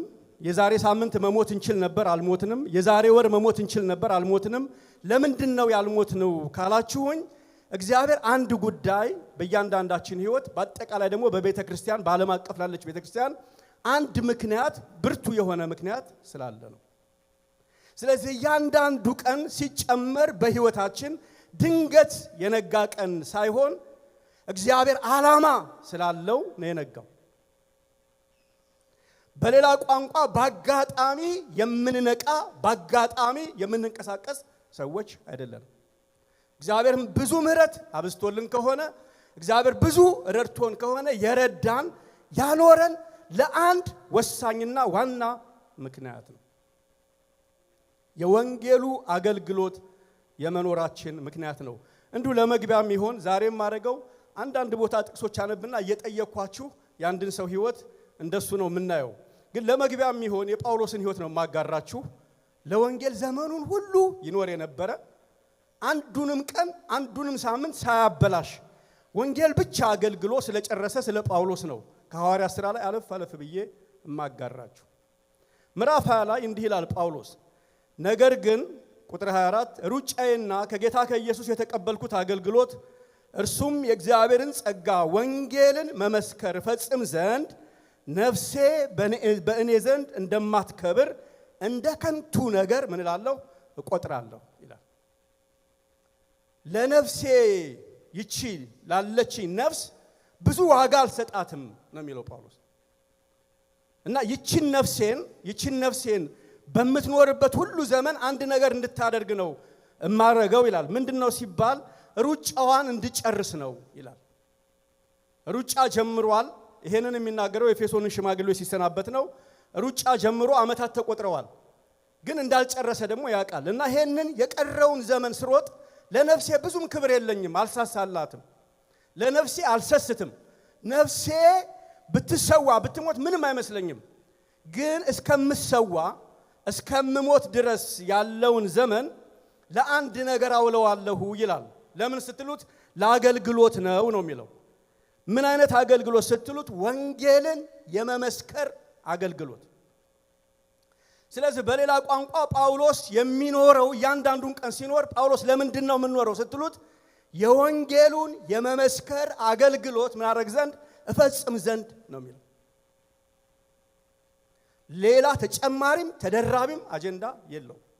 ምንም ነገር ካደረገ ምንም ነገር ከሆነ የጳውሎስ ዋነኛ የመኖሩ ዓላማና ምክንያት የጀመረው ያሩጫ የወንጌሉ አገልግሎት ደማስቆ ላይ እግዚአብሔር ፊሽካ ነፍቶ ሩጥ ብሎት መሮጥ ከጀመረ ጀምሮ ሮም ላይ እስከሚጠናቀቅና ሩጫውን ጨርሻለሁ እስከሚል ድረስ ዘመኑን ሁሉ ምናልባት 35 አንዳንዶች 36 ዓመት ያስጠጉታል። እያንዳንዱን ዓመት ጳውሎስ ይሮጣል። ምንድነው የምታደርገው ስትሉት ወንጌልን እመሰክራለሁ። ሐዋርያት ምዕራፍ 9 ላይ ታወጡና ቁጥር 15 ላይ እንነጋገራለን። ስለዚህ ጳውሎስ የኖረውን ሁሉ ዘመን የኖረው ለምንድን ነው? የወንጌልን አገልግሎት ለመጨረስ ነው። ስለዚህ ዛሬ የአጀንዳ ወይንም ደግሞ የዓላማ እርማት እንድናደርግ ነው በዚች አጭር ደቂቃ ውስጥ የምሞክረው። የቀረው ዘመናችን የሚበቃው ለወንጌል ብቻ ነው። የቀረው ዘመናችን ሊሆን የሚገባው ለወንጌል ብቻ ነው። ቤተ ክርስቲያን በምድር ላይ ኤግዚስት ያደረገችው ለወንጌል ነው በዋናነት። ስለዚህ በእያንዳንዳችን ህይወት ውስጥ እግዚአብሔር ያለው ትልቁ ስዕልና ዓላማ ምንድነው ካላችሁ ወንጌል ነው። እስቲ ይሄንን ሐሳብ እንየው። ሐዋርያ 9 ላይ ነው። አልፍ እያልኩ እንዳልኳችሁ ሐዋርያ 10 ለማሳየት እሞክራለሁ። ቁጥር 15 ላይ እንዲህ ይላል። ለሐናንያ ነው የሚናገረው። እግዚአብሔር ለሐናንያ ስለ ጳውሎስ ይነግረዋል። ጌታም ይህ በአሕዛብ በነገስታት በእስራኤል ልጆች ፊት ስሜን ይሸከም ዘንድ ለእኔ የተመረጠ ዕቃ ነው ብሎ ይላል። ጳውሎስ የዳነ ቀን 2 ጥያቄዎች ጠይቋል። አይውሽ ሁላችንም እነኚህን ጥያቄዎች ብንጠይቅ። በተለይ ሁለተኛው ምንድነው የጠየቀው መሰላችሁ? ጌታ ኢየሱስ ተገልጦለት እያለ ማነህ አለው። ቀጥሎ የጠየቀው ትዝ ይላችኋል? ምን አደርግ ዘንድ ትወዳለህ አለው። 2 ጥያቄ ነው። ጳውሎስ ብዙ ጥያቄ ሲጠይቅ መጽሐፍ ቅዱስ ላይ አታዩ። አንዳንድ ጥያቄዎቹን አሳያችኋለሁ ከወንጌል አንፃር የጠየቀው። ማነህ አለ። የምታሳድደኝ የናዝሬቱ ኢየሱስ ነኝ አለው። ማንነቱን አምላክነቱን አወቀ። ቀጥሎ ግን የጠየቀው ምን አደርግ ዘንድ ትወዳለህ? ከዛ ነገረው። ይነገርሃል፣ ሐናንያ የሚባል ሰው ይመጣል ይነግርሃል የምታደርገውን አለው። ሐናንያን መጥቶ ይነግረዋል። እና ጳውሎስ እግዚአብሔር ታደርግ ዘንድ የሚወደው ይሄ ነው አለው። ምንድነው ሲል በአሕዛብ በነገስታት በአይሁድ ፊት የእግዚአብሔርን ስም የኢየሱስን ስም ተሸክመ ምን ትላለህ? ትቆማለህ። አሁን አንድ ጥያቄ ልጠይቃችሁ። እንዳልኳችሁ ዛሬ የጥያቄና መልስ ፕሮግራም ነው። እንደ ባይብል ስተዲ ቁጠሩት። ጳውሎስ መቼ ይሞታል? አሁን ከዚህ ቃል ጳውሎስ መቼ ነው የሚሞተው? እግዚአብሔር መልእክት አመጣለት። ምን ብሎ? በአይሁድ ፊት ይቆማል። ቀደም ተከተሉ ላስተካክለው። በአሕዛብ ፊት ይቆማል። ከዛ በነገስታት ፊት ይቆማል። ጳውሎስ መቼ ነው የሚሞተው? ግዴላችሁም መልሱልኝ። ጳውሎስ መቼ ይሞታል? ሲጨርስ። ምን ሲጨርስ? 3 ቦታዎች ላይ መቆም አለበት። ማማጋ አይሁዳውያን ጋር ይቆማል። ከዛስ አሕዛብ ማለት በነገራችን ላይ ከአይሁዳዊ ዝርያ ውጭ የሆነ ነው። ኢትዮጵያንም ኤርትራውያንንም አሕዛብ ነን እኛ። አሁን የአሕዛብ አብያተ ክርስቲያናት ነው የምንባለው። ስለዚህ አሕዛብ ነን። አንዳንዴ ጠጋ እንላለን። አይሁዳዊነት ይቃጠናል አይደለንም። ግን ምንም ደግሞ አይሁዳዊ መሆን ምንም ትርፍ የለውም። ኤኒዌይስ ግን አይሁዳውያን ጋር ይቆማል፣ አሕዛብ ጋር ይቆማል። ከዛስ ጮክ በሉና ብሉኛ ነገስታት ፊት ይቆማል። ስለዚህ ጳውሎስ እድሜው ምን ያህላል ካላችሁ የዚህን ትንቢት ያህላል ማለት ነው። ማለት አይሁዳውያን ጋራ ሳይቆም አሕዛብም ጋራ ሳይቆም ነገስታትም ጋራ ሳይቆም ጳውሎስ ምን አይሆንም? እስቲ ጮክ በሉና አይሞትም። ጳውሎስ የሚሞተው መቼ ነው? እነኚህ 3 ቡድኖች ጋር አሕዛብ ጋር አይሁድ ጋር ነገስታት ጋር ቆሞ ነው። ምን እያልኩ መሰላችሁ? እድሜ ምን ያህላል ለምትሉ ሰዎች እግዚአብሔር የሰጣችሁን ተልእኮ ያህላል። የጤንነታችሁን ያክል አይደለም። ስፖርት የመስራታችሁን ያክል አይደለም። ጥሩ ነው እሱ ሁሉ። በጣም ጥሩ ዶክተር እየተከታተላችሁ የመኖራችሁን ያክል አይደለም። እድሜያችን የሚያክለው እግዚአብሔር በእኛ ሊሰራ ያሰበው የወንጌሉን ስራ የመጨረስ ያክል ነው። ያንን ስራ ስንጨርስ ምን እናደርጋለን? ወደ ጌታ እንሄዳለን። እስከዛ አንሞትም ማለት ነው። በከንቱ መሞት አለ ወይ የሚባለው አሁን ነው። እንዲሁ በከንቱ መሞት አለ ወይ የሚባለው በኤምደብሊው ሳልነዳ ምናምን አይደለም። እንዲሁ በከንቱ መሞት አለ ወይ የሚባለው ያ የተሰጠን አደራ ሳያልቅ ምን አንልም፣ እስቲ አንሞትም በሉ። ስለዚህ የአንድ አማኝ እድሜ የሚያህለው የተልእኮውን ያክል ነው። አሁን ይሄንን ነው ማሳያችሁ። ጳውሎስን ሊገሉ የሚችሉ በጣም ብዙና በቂ ምክንያቶች አሉ። ከሚገለው ብርቱ ብርቱና በቂ ምክንያት ይልቅ የሚኖርለት የወንጌል አደራ የወንጌል ዓላማ የበረታ ስለሆነ ከብዙ ገዳዮቹ ከብዙ የሚጠሉ ሰዎች መካከል ጳውሎስ ይኖር ዘንድ ግድ ነው። ጳውሎስ የኖረው ለመኖር እየፈለገ ሳይሆን ለመሞት እየጨከነ ለመኖር እየተገደደ ይኖራል። እምለው ገብቷችኋል? እየተገደደ ነው። እያንዳንዱን ቀን ጳውሎስ መኖር አይፈልግም፣ መሄድ ነው የሚፈልገው። ምን ያኖረዋል ካላችሁ ያላለቀ የሰማይ አጀንዳ የወንጌል አደራ ስላለ ከብዙ ገዳዮቹ ይልቅ የተገለጠለት የወንጌል ዓላማ ብርቱና ጽኑ ስለሆነ በእያንዳንዱ ቀን ያ አደራ ያ ዓላማ ያኖረዋል።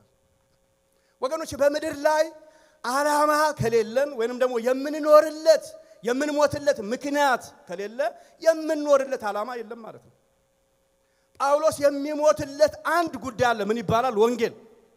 ለወንጌል ለመሞት ስለጨከነ ለወንጌል እንዲኖር ምን ያደርገው ነበር? እግዚአብሔር ያስገድደዋል። ጳውሎስ እየለመነ እንዳልሞት እያለ ሳይሆን የኖረው ታስፈልጋለህ፣ ለሚጠፉ ሰዎች ለቤቴ ታስፈልጋለህ እያለ እግዚአብሔር እያስገደደ ያኖረው ነበር። እግዚአብሔር በዚህ እውነት ይባርከን። እየተገደዱ መኖር፣ እየተፈለጉ መኖር፣ አስፈላጊ ሆኖ መኖር። ሕይወት እየጨለመበት ጌታ ሆይ ውሰደኝ አይደለም፣ እየናፈቀ ሰማይን ኢየሱስን እየናፈቀ አዎ ትናፍቃለህ፣ እኔም እናፍቅሃለሁ፣ ግን አስገዳጅ የወንጌል አደራ አለ፣ ያላለቀ አጀንዳ ስላለ ለመኖር ትገደዳለህ ተብሎ ተገዶ የኖረ ሰው ነው። እስቲ በጳውሎስ ላይ የተቃጡ የግድያ ሙከራዎችን ከመጽሐፍ ቅዱስ ላሳያችሁ። በጣም በቂና ለመግደል የሚያበቁ በጣም ወፋፍራም ምክንያቶች ነበሩ። ግን ብርቱ የሆኑ ወፍራም ምክንያቶች ጳውሎስን የመግደል አቅም የላቸውም። ለምን? በላዩ ላይ የነበረው የወንጌል ዓላማ የትኛውንም የሞት ኃይል የመስበር አቅም ነበር።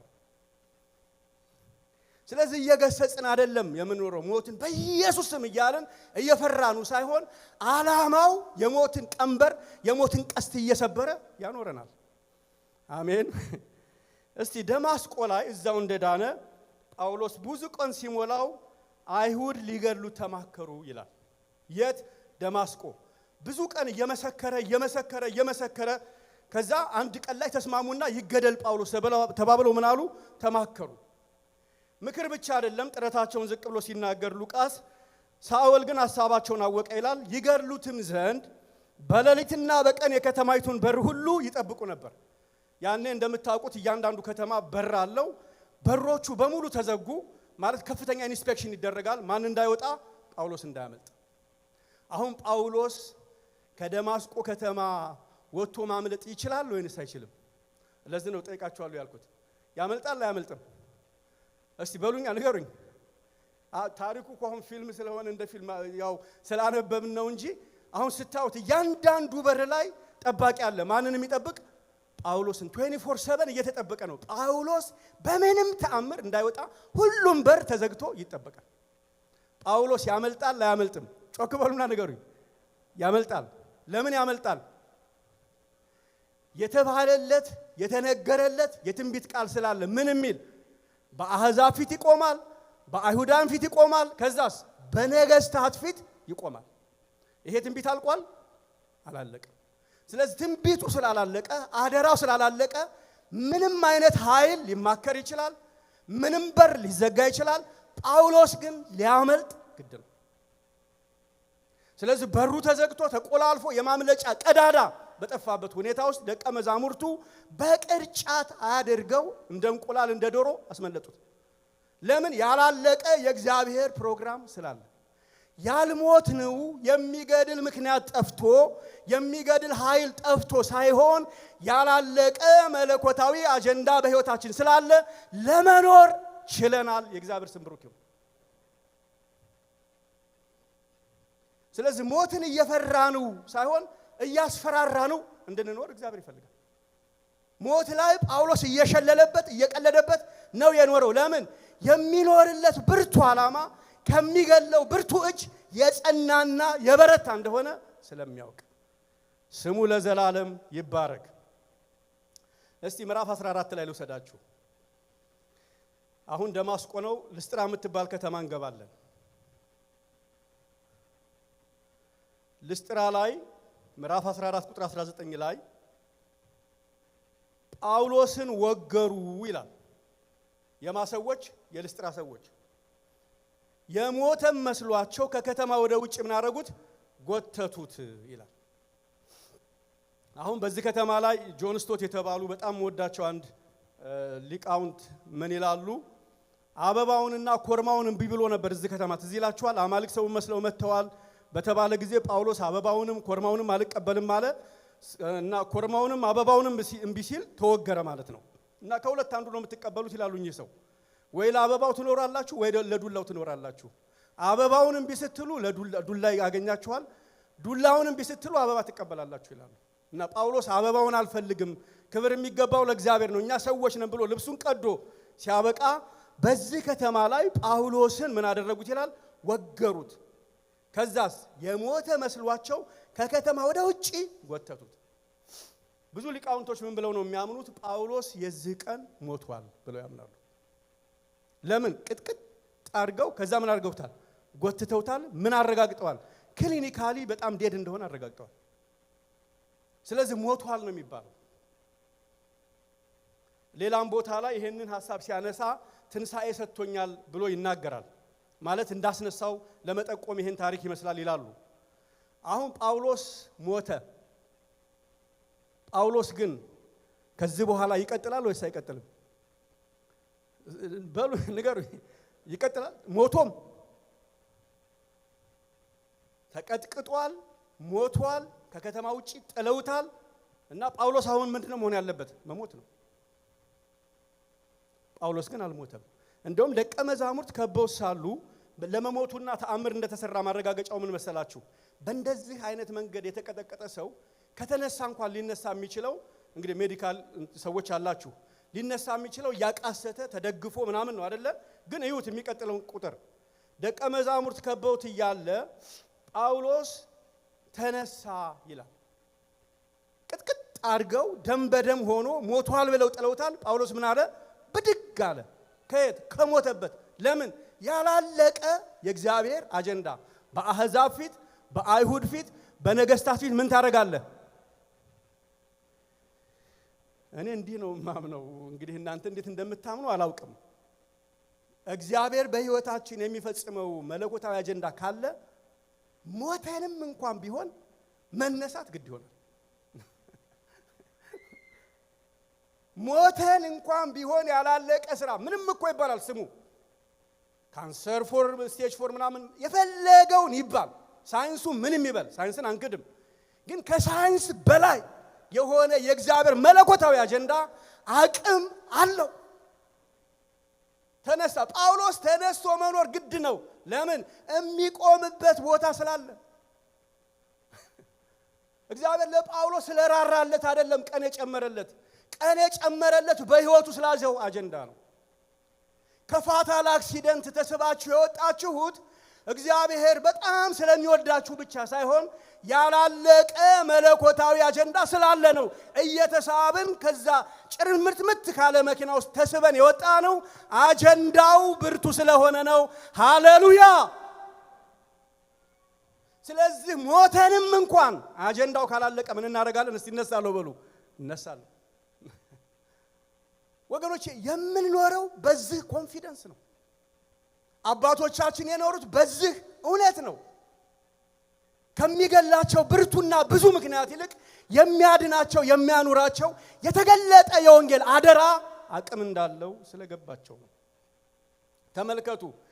በዛችም ከተማ ጳውሎስ አቧራውን አራገፈ፣ ጠረቅ ደሙን አደረገና በሉ እንሂድ አለ። የት ሲሉት ወንጌል ልንሰብክ። እንደ ጳውሎስ ሞተሃል እኮ አይተነስቻለሁ። ለምን?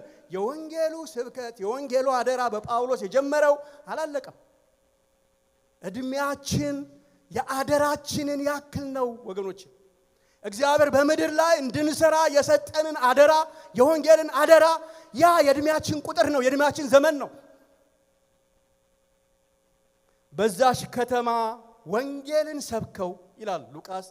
እጅግ ደቀ መዛሙር ካደረጉ በኋላ እያለ ይቀጥላል። አይገርምም? ጳውሎስ ሰይጣን ገድየዋለሁ ይላል። ሰዎች ገለነዋል ይላል። እሱ ግን ደቀ መዛሙርት ማድረግ፣ ወንጌልን መስበክ፣ ጌታን ማገልገል ቀጥሏል። ስሙ ለዘላለም የተባረከ ይሁን። ወገኖቼ የእግዚአብሔር አጀንዳ በጣም ትልቅ ነው። በእውነት የማኖሩ ዓላማ በጣም ግዙፍ ነው። ምዕራፍ 21 ላይ ልውሰዳችሁ። አለፍ አለፍ እያልኩ ነው የምናገረው።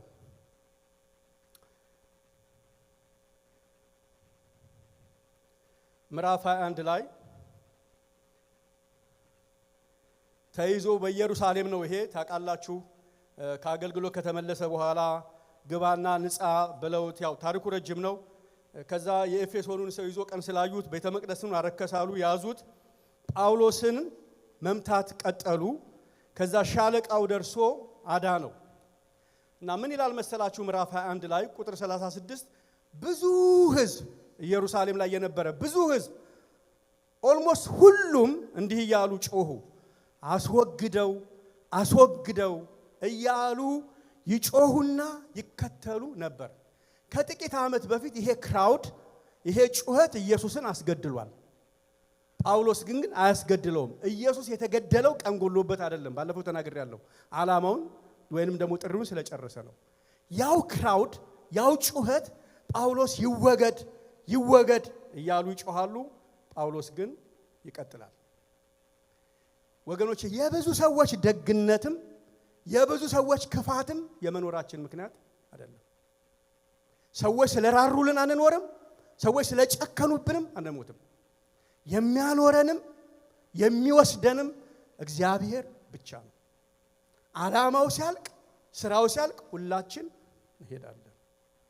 ምዕራፍ 22 ላይ እንደዚሁ ድምፃቸውን ከፍ አድርገው ይላል ቁጥር 22 እንዲህ ያለው ሰው ከምድር አስወግደው በሕይወት ይኖር ዘንድ አይገባም አሉ። የሚበዙ ሰዎች ጳውሎስን ይጠሉታል። በሄደበት ሁሉ ይደበደባል። በሄደበት ይሰደዳል። የሚጠሉት ብዙ ናቸው፣ የማይወዱት ብዙ ናቸው። ጳውሎስ ግን ምን አይልም፣ አይሞትም።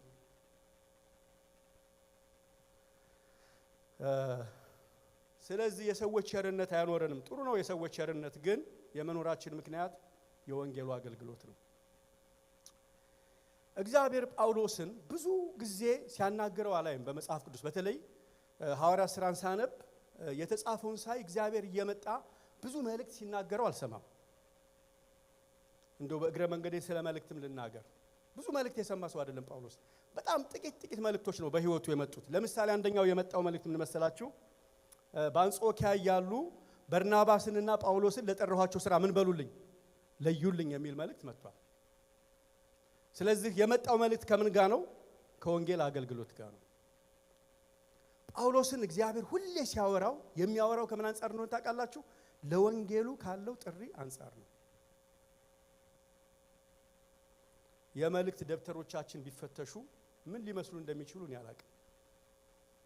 ብዙ ሰው እግዚአብሔር ተናግሮኛል የሚል ሲናገር እሰማለሁ። እግዚአብሔር ይናገራል በእውነት ስለ ልጆቻችን፣ ስለ ትዳር፣ ስለ ህይወት፣ ስለ ስራ ብዙ ተናግሮኝ ያውቃል።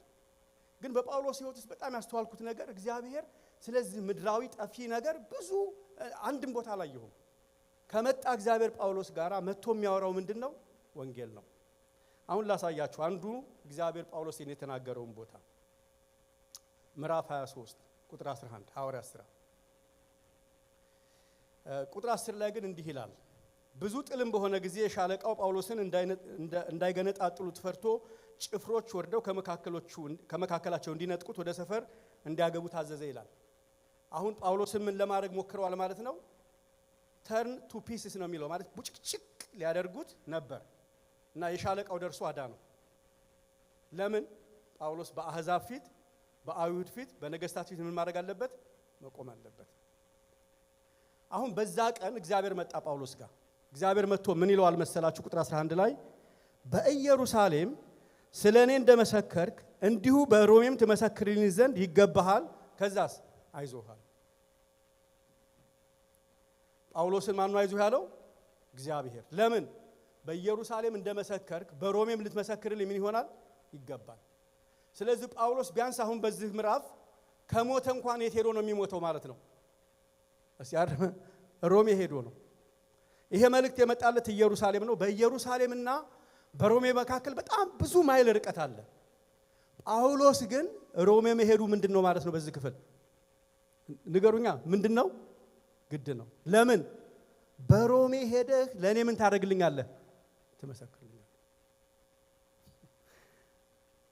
ብዙ የሰማናቸው መልእክቶች ምን እንደሆኑ ሳስተውል በአብዛኛው አሁንና እዚህ ላሉ ጉዳዮች ነው። እግዚአብሔር ግን ጳውሎስን ሲናገረው መስክርሃል ኢየሩሳሌም፣ በሮሜስ ትመሰክራለህ፣ ከዛስ አይዞህ ይለዋል። አሁን ይሄን በነገረው ማግስት ማታ ነው ይሄን መልእክት የሚሰማው። ጠዋት የሆነውን ግን ቁጥር 12 ላይ ተመልከቱ። በጠባም ጊዜ አይሁድ ጳውሎስን እስኪገድሉት ድረስ እንዳይበሉና እንዳይጠጡ በመሐላ ተስማሙ። ይህንንም ሴራ ያደረጉት ሰዎች ከ40 ይበዙ ነበር ይላል። እነርሱም ወደ ካህናት አለቆችና ወደ ሽማግሌዎች መጥተው ጳውሎስን እስክንገድል ድረስ ምንም እንዳንቀምስ ተረጋግመናል፣ ተማምለናል። እንግዲህ አሁን እናንተ ከሸንጎ ጋር ሆናችሁ ስለ እርሱ አጥብቃችሁ እንድትመረምሩ መስላችሁ ወደ እናንተ እንዲወርድ ለሻለቃው አመልክቱ፣ እኛም ሳይቀርብ እንድንገድለው የተዘጋጀነን አሉ ይላል። ስንት ሰዎች? 40 ሰዎች። ምን አረጉ? ጾሙ፣ ተማማሉ። ምን ብለው ነው የተማማሉት? ጳውሎስን እስከምንገድል ድረስ ምን አንልም፣ አንበላም አሉ። እና ስትራቴጂ አወጡ። አሁን ለምርመራ ወደ ሸንጎ እንደሚመጣ አድርጋችሁ፣ አሁን ኢየሩሳሌም ነው ያለው ሳንድሪን የሚባለው የአይሁዶች ሸንጎ፣ እዛ ለፍርድ ይቆማል። እንደምትመረምሩት አድርጋችሁ ወደኛ አምጡት። መንገድ ላይ ግን የተወሰነ ወታደር ነው ይዞት የሚመጣው፣ ፕሮባብሊ 2-3 ወታደር ነው፣ አይገምቱም ይገላሉ ብለው ሲመጡ እኛ ተማምለናል። ባጭሩ አጥፍቶ ጠፊዎች ናቸው ማለት ነው። ወታደሮቹ ቢገሉንም እነሱንም ገለን ጳውሎስን መግደል ምን አድርገናል? ጨክነናል፣ ተማምለናል፣ ጾመናል፣ እንገለዋለን አሉ። ስለዚህ 40 የሚሆኑ ሰዎች የጨከኑ አጥፍቶ ጠፊዎች ጳውሎስን ዛሬ ጠዋት ሊገሉት ነው። ትናንትና ማታ ግን እግዚአብሔር ምን ብሎታል? ጳውሎስ አይዞህ አለው። ለምን? ኢየሩሳሌም ላይ መስክረሃል፣ ከዛስ ሮሜም ትመሰክራለህ አለው።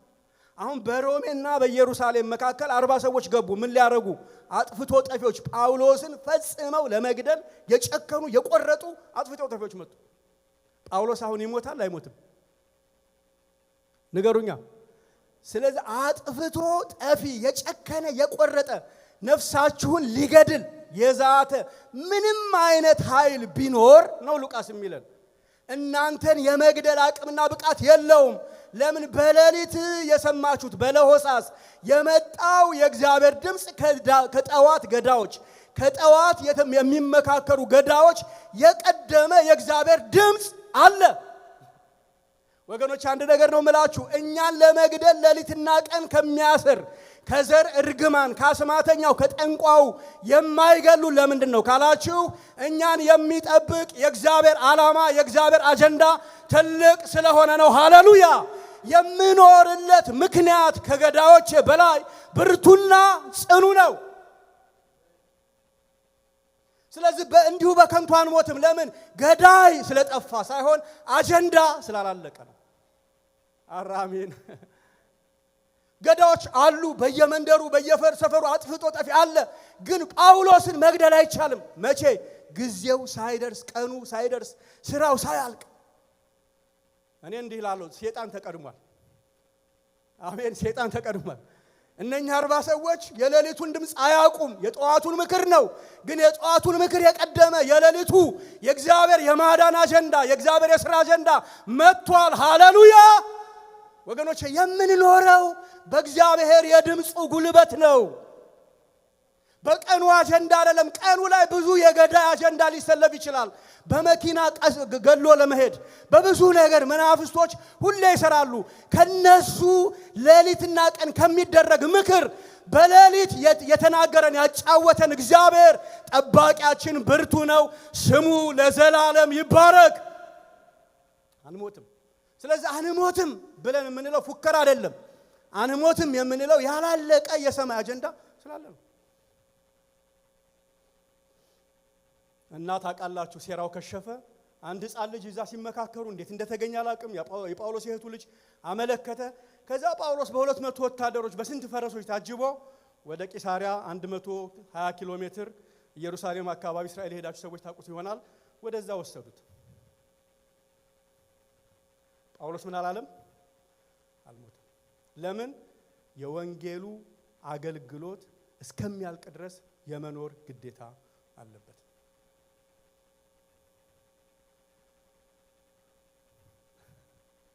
እስቲ ለራሳችሁ ንገሩ። በእኔ የጀመረው እስከሚያልቅ ድረስ ምን አልልም? እስቲ በሉታ። በእኔ የጀመረው እስከሚያልቅ ድረስ አልሞትም።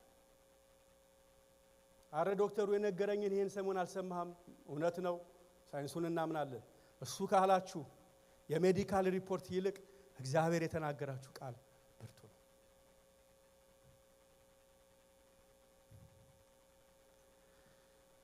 ከዛ በኋላ ሌላ ምዕራፍ ላይ ትሄዳላችሁ። ምዕራፍ 26 ላይ ልውሰዳችሁ። ጥቂት ነው የቀረኝ። ምንም አይነት ተፈጥሮ ኃይል የእግዚአብሔር አጀንዳ ያለበትን ሰው የመግደል አቅም የለውም። እድሜያችን፣ እስትንፋሳችን በእግዚአብሔር እጅ ነው ያለው። የምንኖረው ስለ ወንጌልና ለወንጌል ነው። እሱ ሲያልቅ በክብር እንሄዳለን። ጳውሎስ የሆነው ይሄ ነው። 30 ዓመት እንዲሮጥና እንዲሄድ ያደረገው ያ በደማስቆ የሰማው መለኮታዊ ድምጽ ነው። ምን ይላል ምዕራፍ 26 ላይ? ከእግዚአብሔር ዘንድ ረድኤት ተቀብዬ ለታናሹም ለታላቁም ስመሰክር እስከዚህ ቀን ድረስ ቆሜያለሁ ይላል። እግዚአብሔር ይረዳኝ ነበር። ረድኤት ነበረ ከእግዚአብሔር። ለምንድን ነው እግዚአብሔር የረዳው ጳውሎስን? ለምን ይረዳናል እግዚአብሔር? በጣም ጌታ ረዳኝ እንላለን። ለምን? በጣም እግዚአብሔር በጎ ነገር አደረገልኝ። ለምን? እግዚአብሔር ጥሩ ስራ ሰጠኝ፣ ጥሩ ትምህርት ሰጠኝ፣ ጥሩ ትዳር ሰጠኝ። ለምን? ረድኤት ተቀበልኩ። ለምንድን ነው ጳውሎስ ረድኤት የተቀበልከው? ለታናሹም ለታላቁም ለመመስከር። ለካ እግዚአብሔር ሰውን የሚረዳው ወገኖቼ አንቱ ሊያስብለን አይደለም። ባለጠጋ የግድ እንድንሆን አይደለም። እግዚአብሔር ባለጠጋ አድርጓችሁ ቢሆን፣ የተማራችሁ አድርጓችሁ ቢሆን፣ የተለያየ ጸጋ ስጦታ ሰጥቷችሁ ረድቷችሁ ቢሆን የረዳን ለምንድን ነው ካላችሁ ለመመስከር ነው። እግዚአብሔር ረዳኝ። ለምን? እንድመሰክር። ለማ? ለታላቁም ተዛስ ለታናሹም ለታላቁም ለባለጠጋውም ለድሃውም ለተማረውም ላልተማረውም ወንጌል እንድመሰክር እግዚአብሔር ምን አረኝ? ረዳኝ። አሁን እስቲ እግዚአብሔር የረዳችሁ ጌታን አመስግኑ ቢባል ፓስተር አሁን እዚህ ቢያሰልፍ ሰዓት አይበቃንም። አቤት ይገርምሃል፣ የዛሬ ወር ከፋታል አክሲደንት አስመለጠኝ። እስቲ አንድ ጊዜ አመስግኑ እንላለን። እንኳን አስመለጣችሁ፣ ግን ለምን አመለጣችሁ? ለምን የዛን ቀን አልሞታችሁም? ለምን የዛሬ ዓመት አልሞታችሁም? ለምን ባልንጀሮቻችን ዘመዶቻችን ሲያልቁ እኛ ከመንደር ውስጥ ተረፍን? ዘካርያስን እያጠና ነው አይደለ? ትንታግ፣ ከእሳት ውስጥ የተነጠቀ ትንታግ። ትንታግ ማለት እንጨት እሳት ውስጥ ይገባና ነዶ ሁሉም ሲያልቅ የሚተርፍ እንጨት አለ። በተአምር የሚተርፍ በተአምር ነው። ከኤችአይቪ የተረፍከው በተአምር ነው። ከኮቪድ የተረፍከው በተአምር ነው። ከብዙ ነገር የተረፍከው ለምን? ባንተ የሚሰራው የእግዚአብሔር ባንቺ የሚሰራው መለኮታዊ አጀንዳው ስላላለቀ።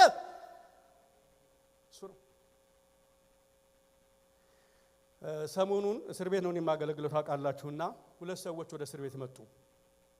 አንደኛው የፕሪዝን ፌሎሺፕ ፕሬዝዳንት ነው። የሶስት ስቴቶች ፕሬዝዳንት ነው። አውቀዋለሁ፣ ብዙ ጊዜ ይመጣል። አንድ ሰው ይዞ መጣ እና በጣም ነበር ሰሞኑን ልቤ የተነካው። እና ሁለቱ መጡ። የመጡት ኤንጅል ትሪ የሚባል አለ ለእስረኞች ቤተሰብ የክሪስማስ ጊፍት ፕሪዝን ፌሎሺፕ ከሰማሪታን ፐርስ ጋር ሆነው የሚሰጡት ነው ለልጆቻቸው። እሱን እናድላለን ብለው ነው የመጡት። እንርዳሃሉኝ። እኔ ኦልሬዲ አድያለሁ የተወሰነ ግን እናግዝ ብለው ነው አልኳቸው። መጡ። ከዛ አስተዋወቀኝ። ናታን ይባላል ፕሬዝዳንቱ እና ጂም ይባላል አለኝ። ተዋወኩት። ከዛ ጂም ምንድነው ስራህ አልኩት እና ሳቃልና ናታንም ማገዝ ነው አለ። ከዛ እየተጫወትን እየሰጠን እያለን ግን ቁጭ ብለን እኔ ቢሮ ስናወራ አይመስልም ጂም የሆነ ተለቅ ያለ ሰው ነው፣ እድሜው ብቻ ሳይሆን ትልቅ ነውና ይመክረዋል። ይሄንን ወጣት አገልጋይ ይመክረዋል ብዙ ነገር እና ገረመኝ። እንዴ እኔ እንደው ምን አልኩት፣ ናታን ፋይናሊ ሰው ቀጠርክ እንዴ ስለው ስቆአው አለኝ እና ግን ቅጥረኛ አልነበረም። እና ቢሮአችን ውስጥ ቁጭ ብለን እያወራን ከዛ ከሰጠን በኋላ ደከመውና ሌላ ቦታ መሄድ ነበረብን። ስንሄድ ቻፕሊን አለኝ ናታን ጂም የኔ ሰራተኛ አይደለም አለኝ። ኦ እኔ እኮ አንተ ቀጥረው መስሎኝ። አይ አይደለም አለኝ። ኦኬ ቢዝነስ ማን ነው አለኝ። እና ሰውየው በጣም ሲምፕል ሸሚዝ ነው የለበሰው። በጣም መልቲ ሚሊዮነር ነው እና ሲምፕል ሰው ነው። እኔ አሁን ብሩ አይደለም ያስገረመኝ። ከዛ what do you do for living ስለው አይ እኔ ኢንጂነር እንትን ነኝ አለ። ምንድነው ኢሪጌሽን ላይ ነው የምሰራው፣ አተርኒ ነው እዛ እሱን ነው የምሰራው አለ። ስለ ቢዝነሱ አወራን። ግን በጣም ህይወቴን ያስገረመ ነገር ገጠመኝ። ምንድነው ቢሮ ከገባን በኋላ ሌላ ቢሮ ገብተን ስንጫወት እግዚአብሔር በህይወቱ የሚሰራውን ነገር ይናገራል። እና ምን አለ? እኔ እግዚአብሔር ባርኮኛል አለ። በጣም ባርኮኛል፣ ብዙ ኢምፕሎይ ነው ያለኝ አለ፣ ብዙ ብር አለኝ አለ። ግን በየማለዳው ማድረገው ይሄንን ነው አለ። ስነሳ ራሴን ለጌታ አሳልፌ እሰጣለሁ፣ ሚስቴን ለጌታ አሳልፌ እሰጣለሁ። እና ጌታን አንድ ጥያቄ ጠይቀዋለሁ፣ ሁለት ጥያቄዎች። አንደኛው ፕራይድ፣ እግዚአብሔር ወይ ፕራይድ እንዳይኖረኝ በሰጠኝ ሀብት እንዳልኩራራ ትሁት አድርገኝ ብዬ ጸልያለሁ አለ። ሁለተኛው የምለምነው እግዚአብሔር ሆይ ይሄን ቀን ሰጥተኸኛል፣ ምን አደርግ ዘንድ ነው የምትወደው? እኔ ብር አለኝ፣ በዚህ ብር ምን እንዳደርግ፣ ይሄን ብር ቆልዬ ባንክ አስቀምጬ መሄድ አልፈልግም፣ ምን እንድሰራበት ትፈልጋለህ ብዬ እግዚአብሔርን ጠይቀዋለሁ አለ። ሌላው የምጠይቀው ጌታ ሆይ በገንዘቤ ከሆነ ዛሬ ማገለግልህ በገንዘቤ፣ በቃል ከሆነ እምነግራቸውን ሰዎች እባክህ መንገዴ ላምጣ ብዬ እጸልያለሁ አለ። አንድ ቀን ስነቃ እግዚአብሔር እየጸለይኩ ሳውዝ ካሮላይና ሂድ የሚል ድምጽ መጣለ። እና ሂድ የሚለኝ አንድ ሴት ጋር ነው። እዛ በቃ ሲኦል ከመሄድ ቀጥሎ ማልወደው ቦታ እሷ ጋር መሄድ ነው አለ። በጣም የጎዳችሁ ሴት ናት። እና ጌታ ሆይ እሷ ጋር አልኩት አለ። አዎ እሷ ጋር ነው የምትሄደው አለኝ አለ። ሳውዝ ካሮላይና ከፊኒክስ? አዎ። አይ እኔ የምትፈልገውን ገንዘብ ልስጣት፣ እሷን ግን ሄጄ ማየት አልፈልግም አልኩት አለ። እንግዲያው እኔን ማገልገል የምትፈልግ ከሆነ መሄድ አለብህ አለኝ አለ። ከዛ ለባለቤት ያማከርኳት ሄዳለችኝ አለ። ሄድኩኝ ሳውዝ ካሮላይና። ምንድነው ማደርገው ስል ቤቷ በጣም በድራግ እንትን ብሏል። በአንድ ወቅት ጓደኛው የነበረች ናት፣ ተለያይተዋል፣ በብዙ መንገድ ውስጥ ያለፉ ሰዎች ናቸው። እና የሷን ቤት ማጽዳት ነው አለኝ አለ። እሺ እኔ ብር አለኝ ሰው ልቅጠር ስለው አይሆንም አለኝ አለ። ፍቅርህን እንድታይ ፈልጋለሁ። ፍቅርህን የምታየው ገንዘብ ስለሰጣት አይደለም፣ ራስህ ቤቷን አጽዳላት አለኝ አለ። ከዛ ዋልማርት ሄድኩ፣ ማጽጃ ገዛሁ። አንድ ሳምንት ሙሉ ቤቱን ሳጸዳ ስቀባ ምን ከርሜ የጌታን ፍቅር ነግሬያት ከፊኒክስ እዛ ሄድኩ አለ። በየቀኑ ሲነጋ ጌታ ሆይ ምን አደርግ ዘንድ ትወዳለህ? በዚህ በሰጠኸኝ ገንዘብ፣ በዚህ በሰጠኸኝ ታለንት ምን እንዳደርግ ትወዳለህ? ልቤን ነካው። ለካ ያገኘነውን ሁሉ ነገር ያገኘነው ስለኛና ለኛ ብቻ አይደለም። ብዙ የኛ እርዳታ የሚያስፈልጋቸው በውጭ አሉ። ምናልባት ገንዘባችንን፣ ምናልባት ጊዜያችንን፣ ምናልባት ምሳ፣ ምናልባት ወንጌል የምንነግራቸው። ትናንት እኔና ሄለን ናኒን ጸልይ ነበርና ናኒ አንድ ነገር ተናገረች፣ ልቤን ነካው። አንድ ስቶር ስገባ አንድ በዊልቸር ላይ ቁጭ ያለች ሴት አለች። እጇ ተቆራርጧል እና መንፈስ ቅዱስ ሂጂ አለኝ አለች። እና ሄጄ ቅፍ አድርጌ ጌታ ይወድሻል አልኳት አለች። ከዛ ማልቀስ ጀመረች። የሚሰጥ ነገር ሰጥኋትና እስቲ ታሪክሽን ንገሪኝ፣ ምንድን ይሆንሽው ብዬ ስላት ታሪኳን አጫወተችኝ። ሁለት ልጆቿ እና እሷ በመኪና ሲሄዱ ትራክት ወጥቶባቸው ሁለቱን ልጆቿን ገሏል። እሷ ዊልቸር ላይ ተርፋ ቁጭ ብላለች። እና ያ ነው ከዛ ናንዬ ጌታን መቀበል ብቻ ያልኳት። አለቀስን፣ ጸለይን፣ ጌታን ተቀበለች። እያንዳንዱ ቀን እድል ነው ወገኖች። እግዚአብሔርን ለማገልገል ጌታን ለማገልገል ሜዳ ሁሉ እድል ነው። ብዙ ጊዜ አገልግሎትን ስናስብ እሁድ ወይ የሆነ የፕሮግራም ፓራሜትራችን በጣም ጠባብ ናት፣ እዚህ ቸርች ውስጥ ይመስለናል። አገልግሎት ሜዳውን አገሩን ሙሉ ነው። እንደውም የሚበዛውና የተሻለው ትልቁ አገልግሎት ያለው ከቤተ ክርስቲያን አጥር ግቢ ውጪ ነው። ግን ኢንቴንሽናሊ ሆነ ብለን ስንነቃ ጌታ ሆይ ምን አደርግ ዘንድ ትወዳለህ?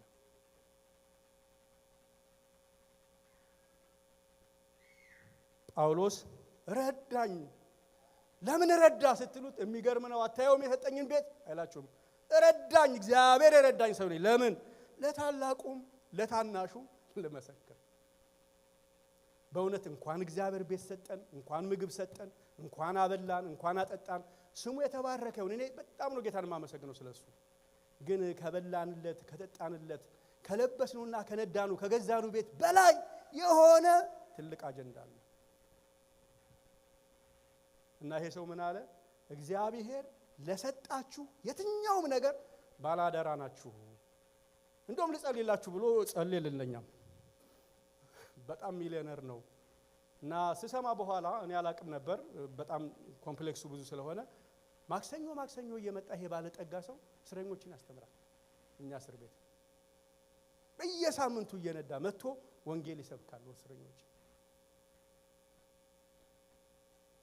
እግዚአብሔር ለሰጠን ዕውቀት፣ እግዚአብሔር ለሰጠን ሀብት፣ እግዚአብሔር ለሰጠን ጤንነት ባለደራዎች ነን።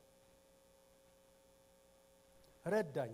ለምን? ለታናሹም ለታላቁም፣ ለድሃውም ለባለጠጋውም፣ ለተማረውም ላልተማረውም። እና የሚገርማችሁ ይሄንን የሚናገረው ፍርድ ቤት ላይ ነው።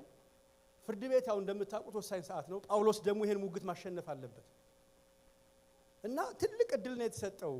አሁን በንጉስ ፊት ትቆማለህ የሚለው አክሪፓስ ምዕራፍ ላይ አለ። ሊሰማው ይወድ ነበር፣ አጋጠመው እና ይሄንን እድል ጳውሎስ አይሁዳውያንን ተሟግቶ ማሸነፍ ሲችል ያገኘውን እድል ለምን ይጠቀምበታል መሰላችሁ? ያችን ጠባብ ቀጭን እድል ወንጌል ለመመስከር ይጠቀምበታል። ንጉሱ ያጌጠ ልብስ ለብሶ ቤቱ በሱ ውበት ተሞልቷል። ጳውሎስ ግን ስለሌላ ውበት ያወራል። በደማስቆ በከበረ ብርሃን፣ በጠራራ ፀሐይ ሌላ ብርሃን አይቻለሁ ብሎ የአክሪፓ ውበትና ግርማ አልጋረደውም። የነገስታት ውበት ግርማ አልጋረደውም። አይኑ የተጋረደው ጳውሎስ በኢየሱስ ግርማ ነው። በደማስቆ በመገለጥ በዛ በብርሃን ያገኘው ጌታ ነው። አክሪፓ ሆይ ያለው ያበራል። አክሪፓ ግን ሌላ የሚያበራ ግርማ ያለው ኢየሱስ በአክሪፓ ፊት ቆሞ ያየዋል።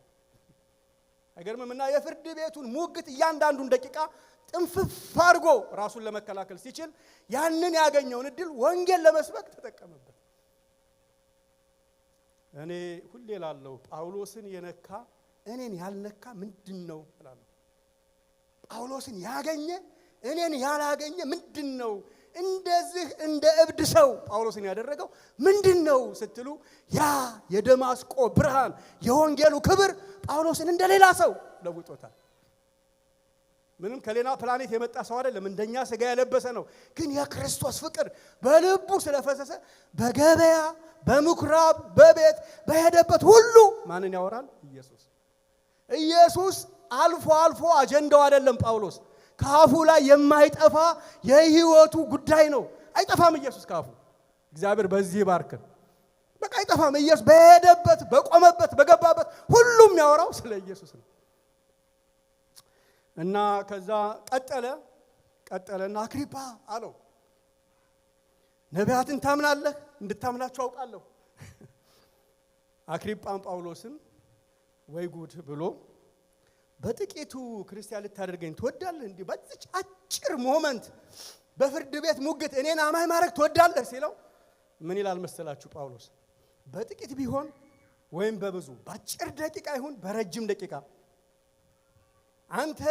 አንተ ብቻ አይደለህም፣ ነገር ግን ዛሬ የሚሰሙኝ እነኛ ግራና ቀኝ ያጣደፉት በውሸት ስሙን ያጠፉት ከሳሾቹ እነሱ ሁሉ ደግሞ ከዚህ እስራቴ ሰንሰለት አለ እጁ ላይ በቀር እንደ እኔ የሆኑ ዘንድ እግዚአብሔርን እለምናለሁ። በፍርድ ቤት ሙግቱ ከሳሾቹም እንዲድኑ ጳውሎስ ምን ያደርጋል? ይለምናል እግዚአብሔርን። አገረ ገዡም ምን ይለዋል መሰላችሁ? ጳውሎስ ይህ ትምህርትህ ወደ እብደት ምን ብሎሃል አለው? ለውጧል። በጣም ጳውሎስ ቀውሷል። ቀዌ ነው አለ። ይሄ ሰውዬ በጤናው አይደለም። እንዴት ያገኘውን የፍርድ ቤት እድል ወንጌል ለመስበክ ይጠቀምበታል? ለምንድን ነው ካላችሁ ጳውሎስ የትም መቼም የማይጠፋ የህይወቱ አጀንዳ ምንድነው? ኢየሱስ ነው። እያንዳንዱ ቦታ እያንዳንዱ ጊዜ መሞቻው ነው። እያንዳንዱ ቦታ እያንዳንዱ ጊዜ ደግሞ መገለጫው ነው። አይገርም? የህይወታችን ትልልቅ ቻሌንጆች ምናልባት ትልልቅ ኦፖርቹኒቲ እንደሆኑ አይመስላችሁም? ያ የምትጠሉት መስሪያ ቤት ምናልባት የእናንተ ያገልግሎታችሁ መድረክ እንደሆነ ማን ያውቃል? ጳውሎስ ይቀጥላል አይቀጥልም? ይቀጥላል። እስቲ ጥቂት ነገር እኔና እንጨርሳለን። ምዕራፍ 27 ሁላችንም የምንወደው አውራቂስ ላይ አይደለ? ብዙ ቀንም ይላል በአውራቂስ ታውቃላችሁ፣ ልከኛው ደቡብ ንፋስ ሲነሳ ሄዱ ይላል። ዓለም የምትንቀሳቀሰው በልከኛው የደቡብ ንፋስ ነው። ጳውሎስ ግን በልከኛው የደቡብ ንፋስ ጊዜ የጥፋት ያለው አለ። እሱ የሚሰማው ሜትሮሎጂውን ከሰማይ ነው፣ እነሱ የሚሰሙት ከምድር ነው። እና ይሄ መርከብ ይጠፋል ሲላቸው ማንም አላመነ፣ መቶ አለቃውም አላመነው። አይ ወይዘሩ ጥሩ ነው ብለው ተነሱ። ጳውሎስ ግን እግዚአብሔር ነግሮታል ከላይ ጣቢያ እና እንዳለው መርከቡ በጣም ከፍተኛ ጉዳት ደረሰበት። ብዙ ቀንም ፀሐይና ከዋክብት ሳናይ ትልቅ ንፋስ ሲበረታብን ጊዜ ወደፊት እንድናለን የማለት ተስፋ ሁሉ ምን አለ? ተቆረጠ። አሁን ጳውሎስ ይሞታል ወይንስ ይተርፋል? ወደ ሮሜ እየሄዱ ነው። መርከቡ መካከል ላይ ነው። አይሞትም። ለምን ነው የማይሞተው? በሮሜ ምን ትልልኛለህ ብሎታል? ትመሰክራለህ። ስለዚህ ሮሜ መድረስ ጳውሎስ ምንድን ነው? እስቲ ግድ ነው በሉ። እግዚአብሔር ያለን ነገር መፈጸሙ ግድ ነው። እግዚአብሔር ያለን ነገር ሳይሆን አንሞትም። እኔ ይህንን ነው የማምነው። ልሞት የምችልባቸው ብዙ አጋጣሚዎች ነበሩ። ያልሞትኩት ያልሞታችሁት በጣም ጎበዞች ስለሆነ ሳይሆን የሚጠብቀን እግዚአብሔር አጀንዳ ስላለ ነው።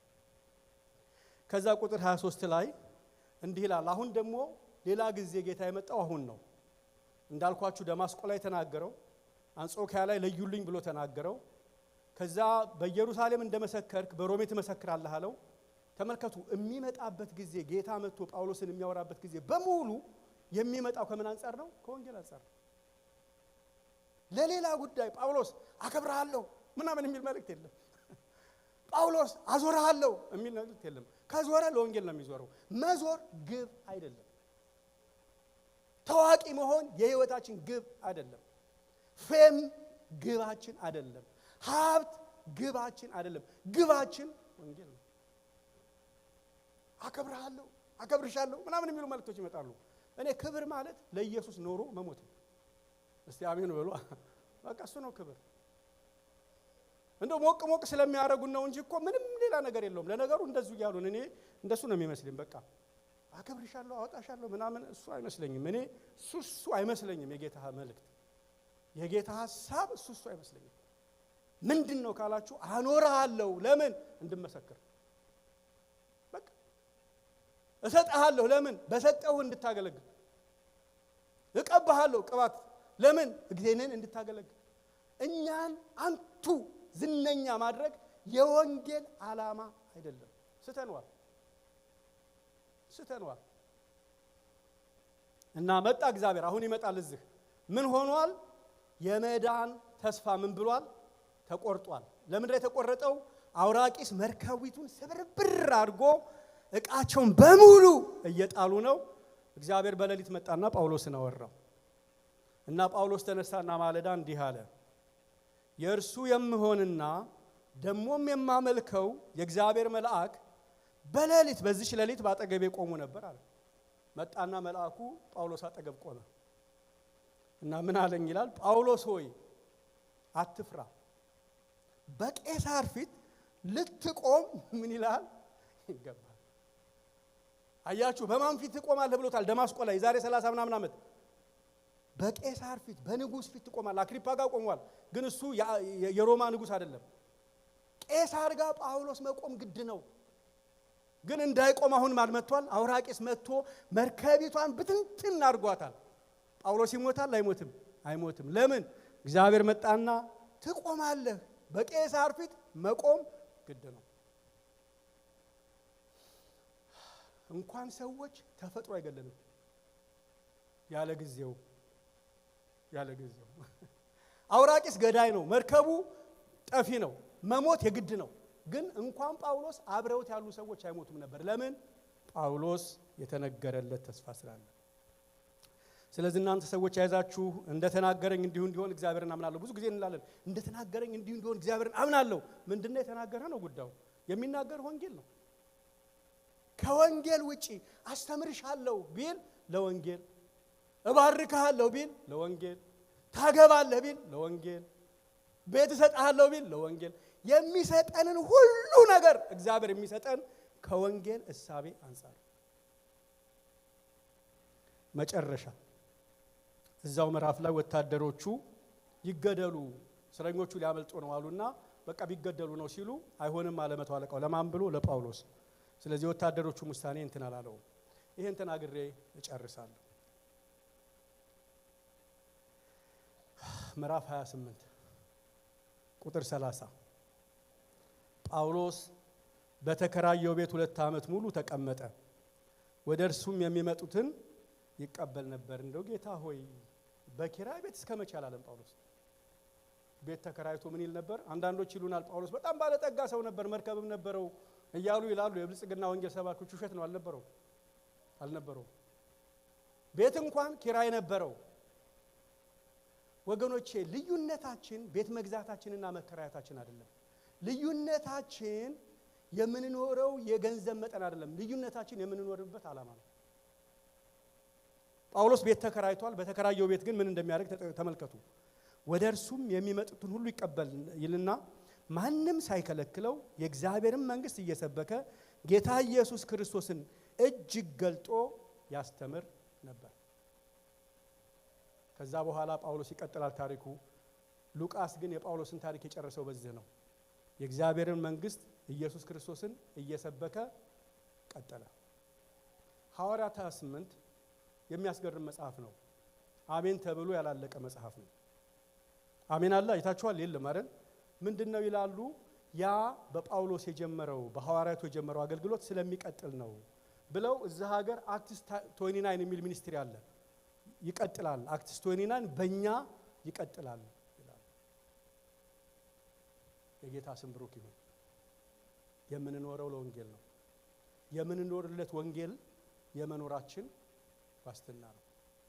ለመብላታችን፣ ለመጠጣታችን፣ ለመልበሳችን፣ ለሚያስፈልገን ጤንነት፣ ለሚያስፈልገን ጥበቃ ዋስትና የምንድን ነው ካላችሁ ወንጌልን እንድናገለግል የፈቀደ ወንጌልን እንድናገለግል የጠራን እግዚአብሔር የመኖራችን ዋስትና ነው። ስራ ቦታ ስጋት የገባችሁ ሰዎች ስጋት አይግባችሁ። እግዚአብሔር ስራ ይሰጣችኋል። ለምን? በእናንተ የጀመረው አገልግሎት መቀጠል ስላለበት። የቤት ኪራይ ቤታችሁ ላይ አታችሁ በዚህ ሳምንት የተቸገራችሁ ሰዎች ካላችሁ ከየት እንደሚመጣ አላቅም፣ እግዚአብሔር ይሰጣችኋል። ለምን? የወንጌሉ አገልግሎት በእናንተ መቀጠል ስላለበት። እኔ እስከዚህ ጌታን አመነዋለሁ።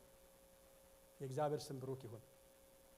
የመኖራችን ምክንያት የወንጌሉ አገልግሎት። ከፓስተር ጋር እንጸልያለን። እስቲ ሁላችንም እንጸልይ። በእውነት እግዚአብሔር ሆይ የምንኖርለት ዓላማ ይግባኝ። ዝም ብለን በኮንፊውዥን እንዳንኖር እግዚአብሔር ይርዳል።